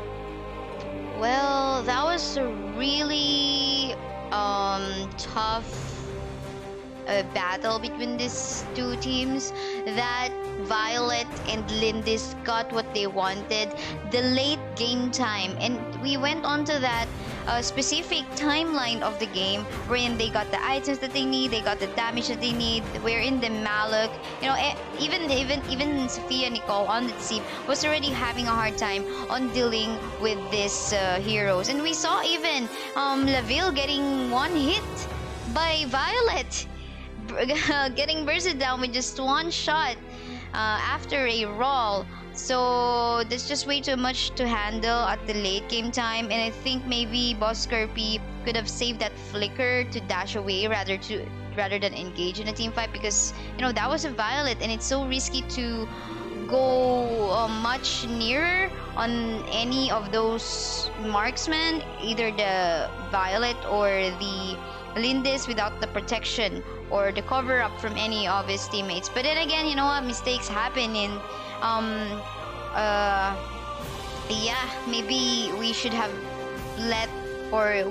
not allowed either of this marksmen to snowball, especially maybe Zip could have continued that delaying of the minion waves and at the same time stealing of the buffs.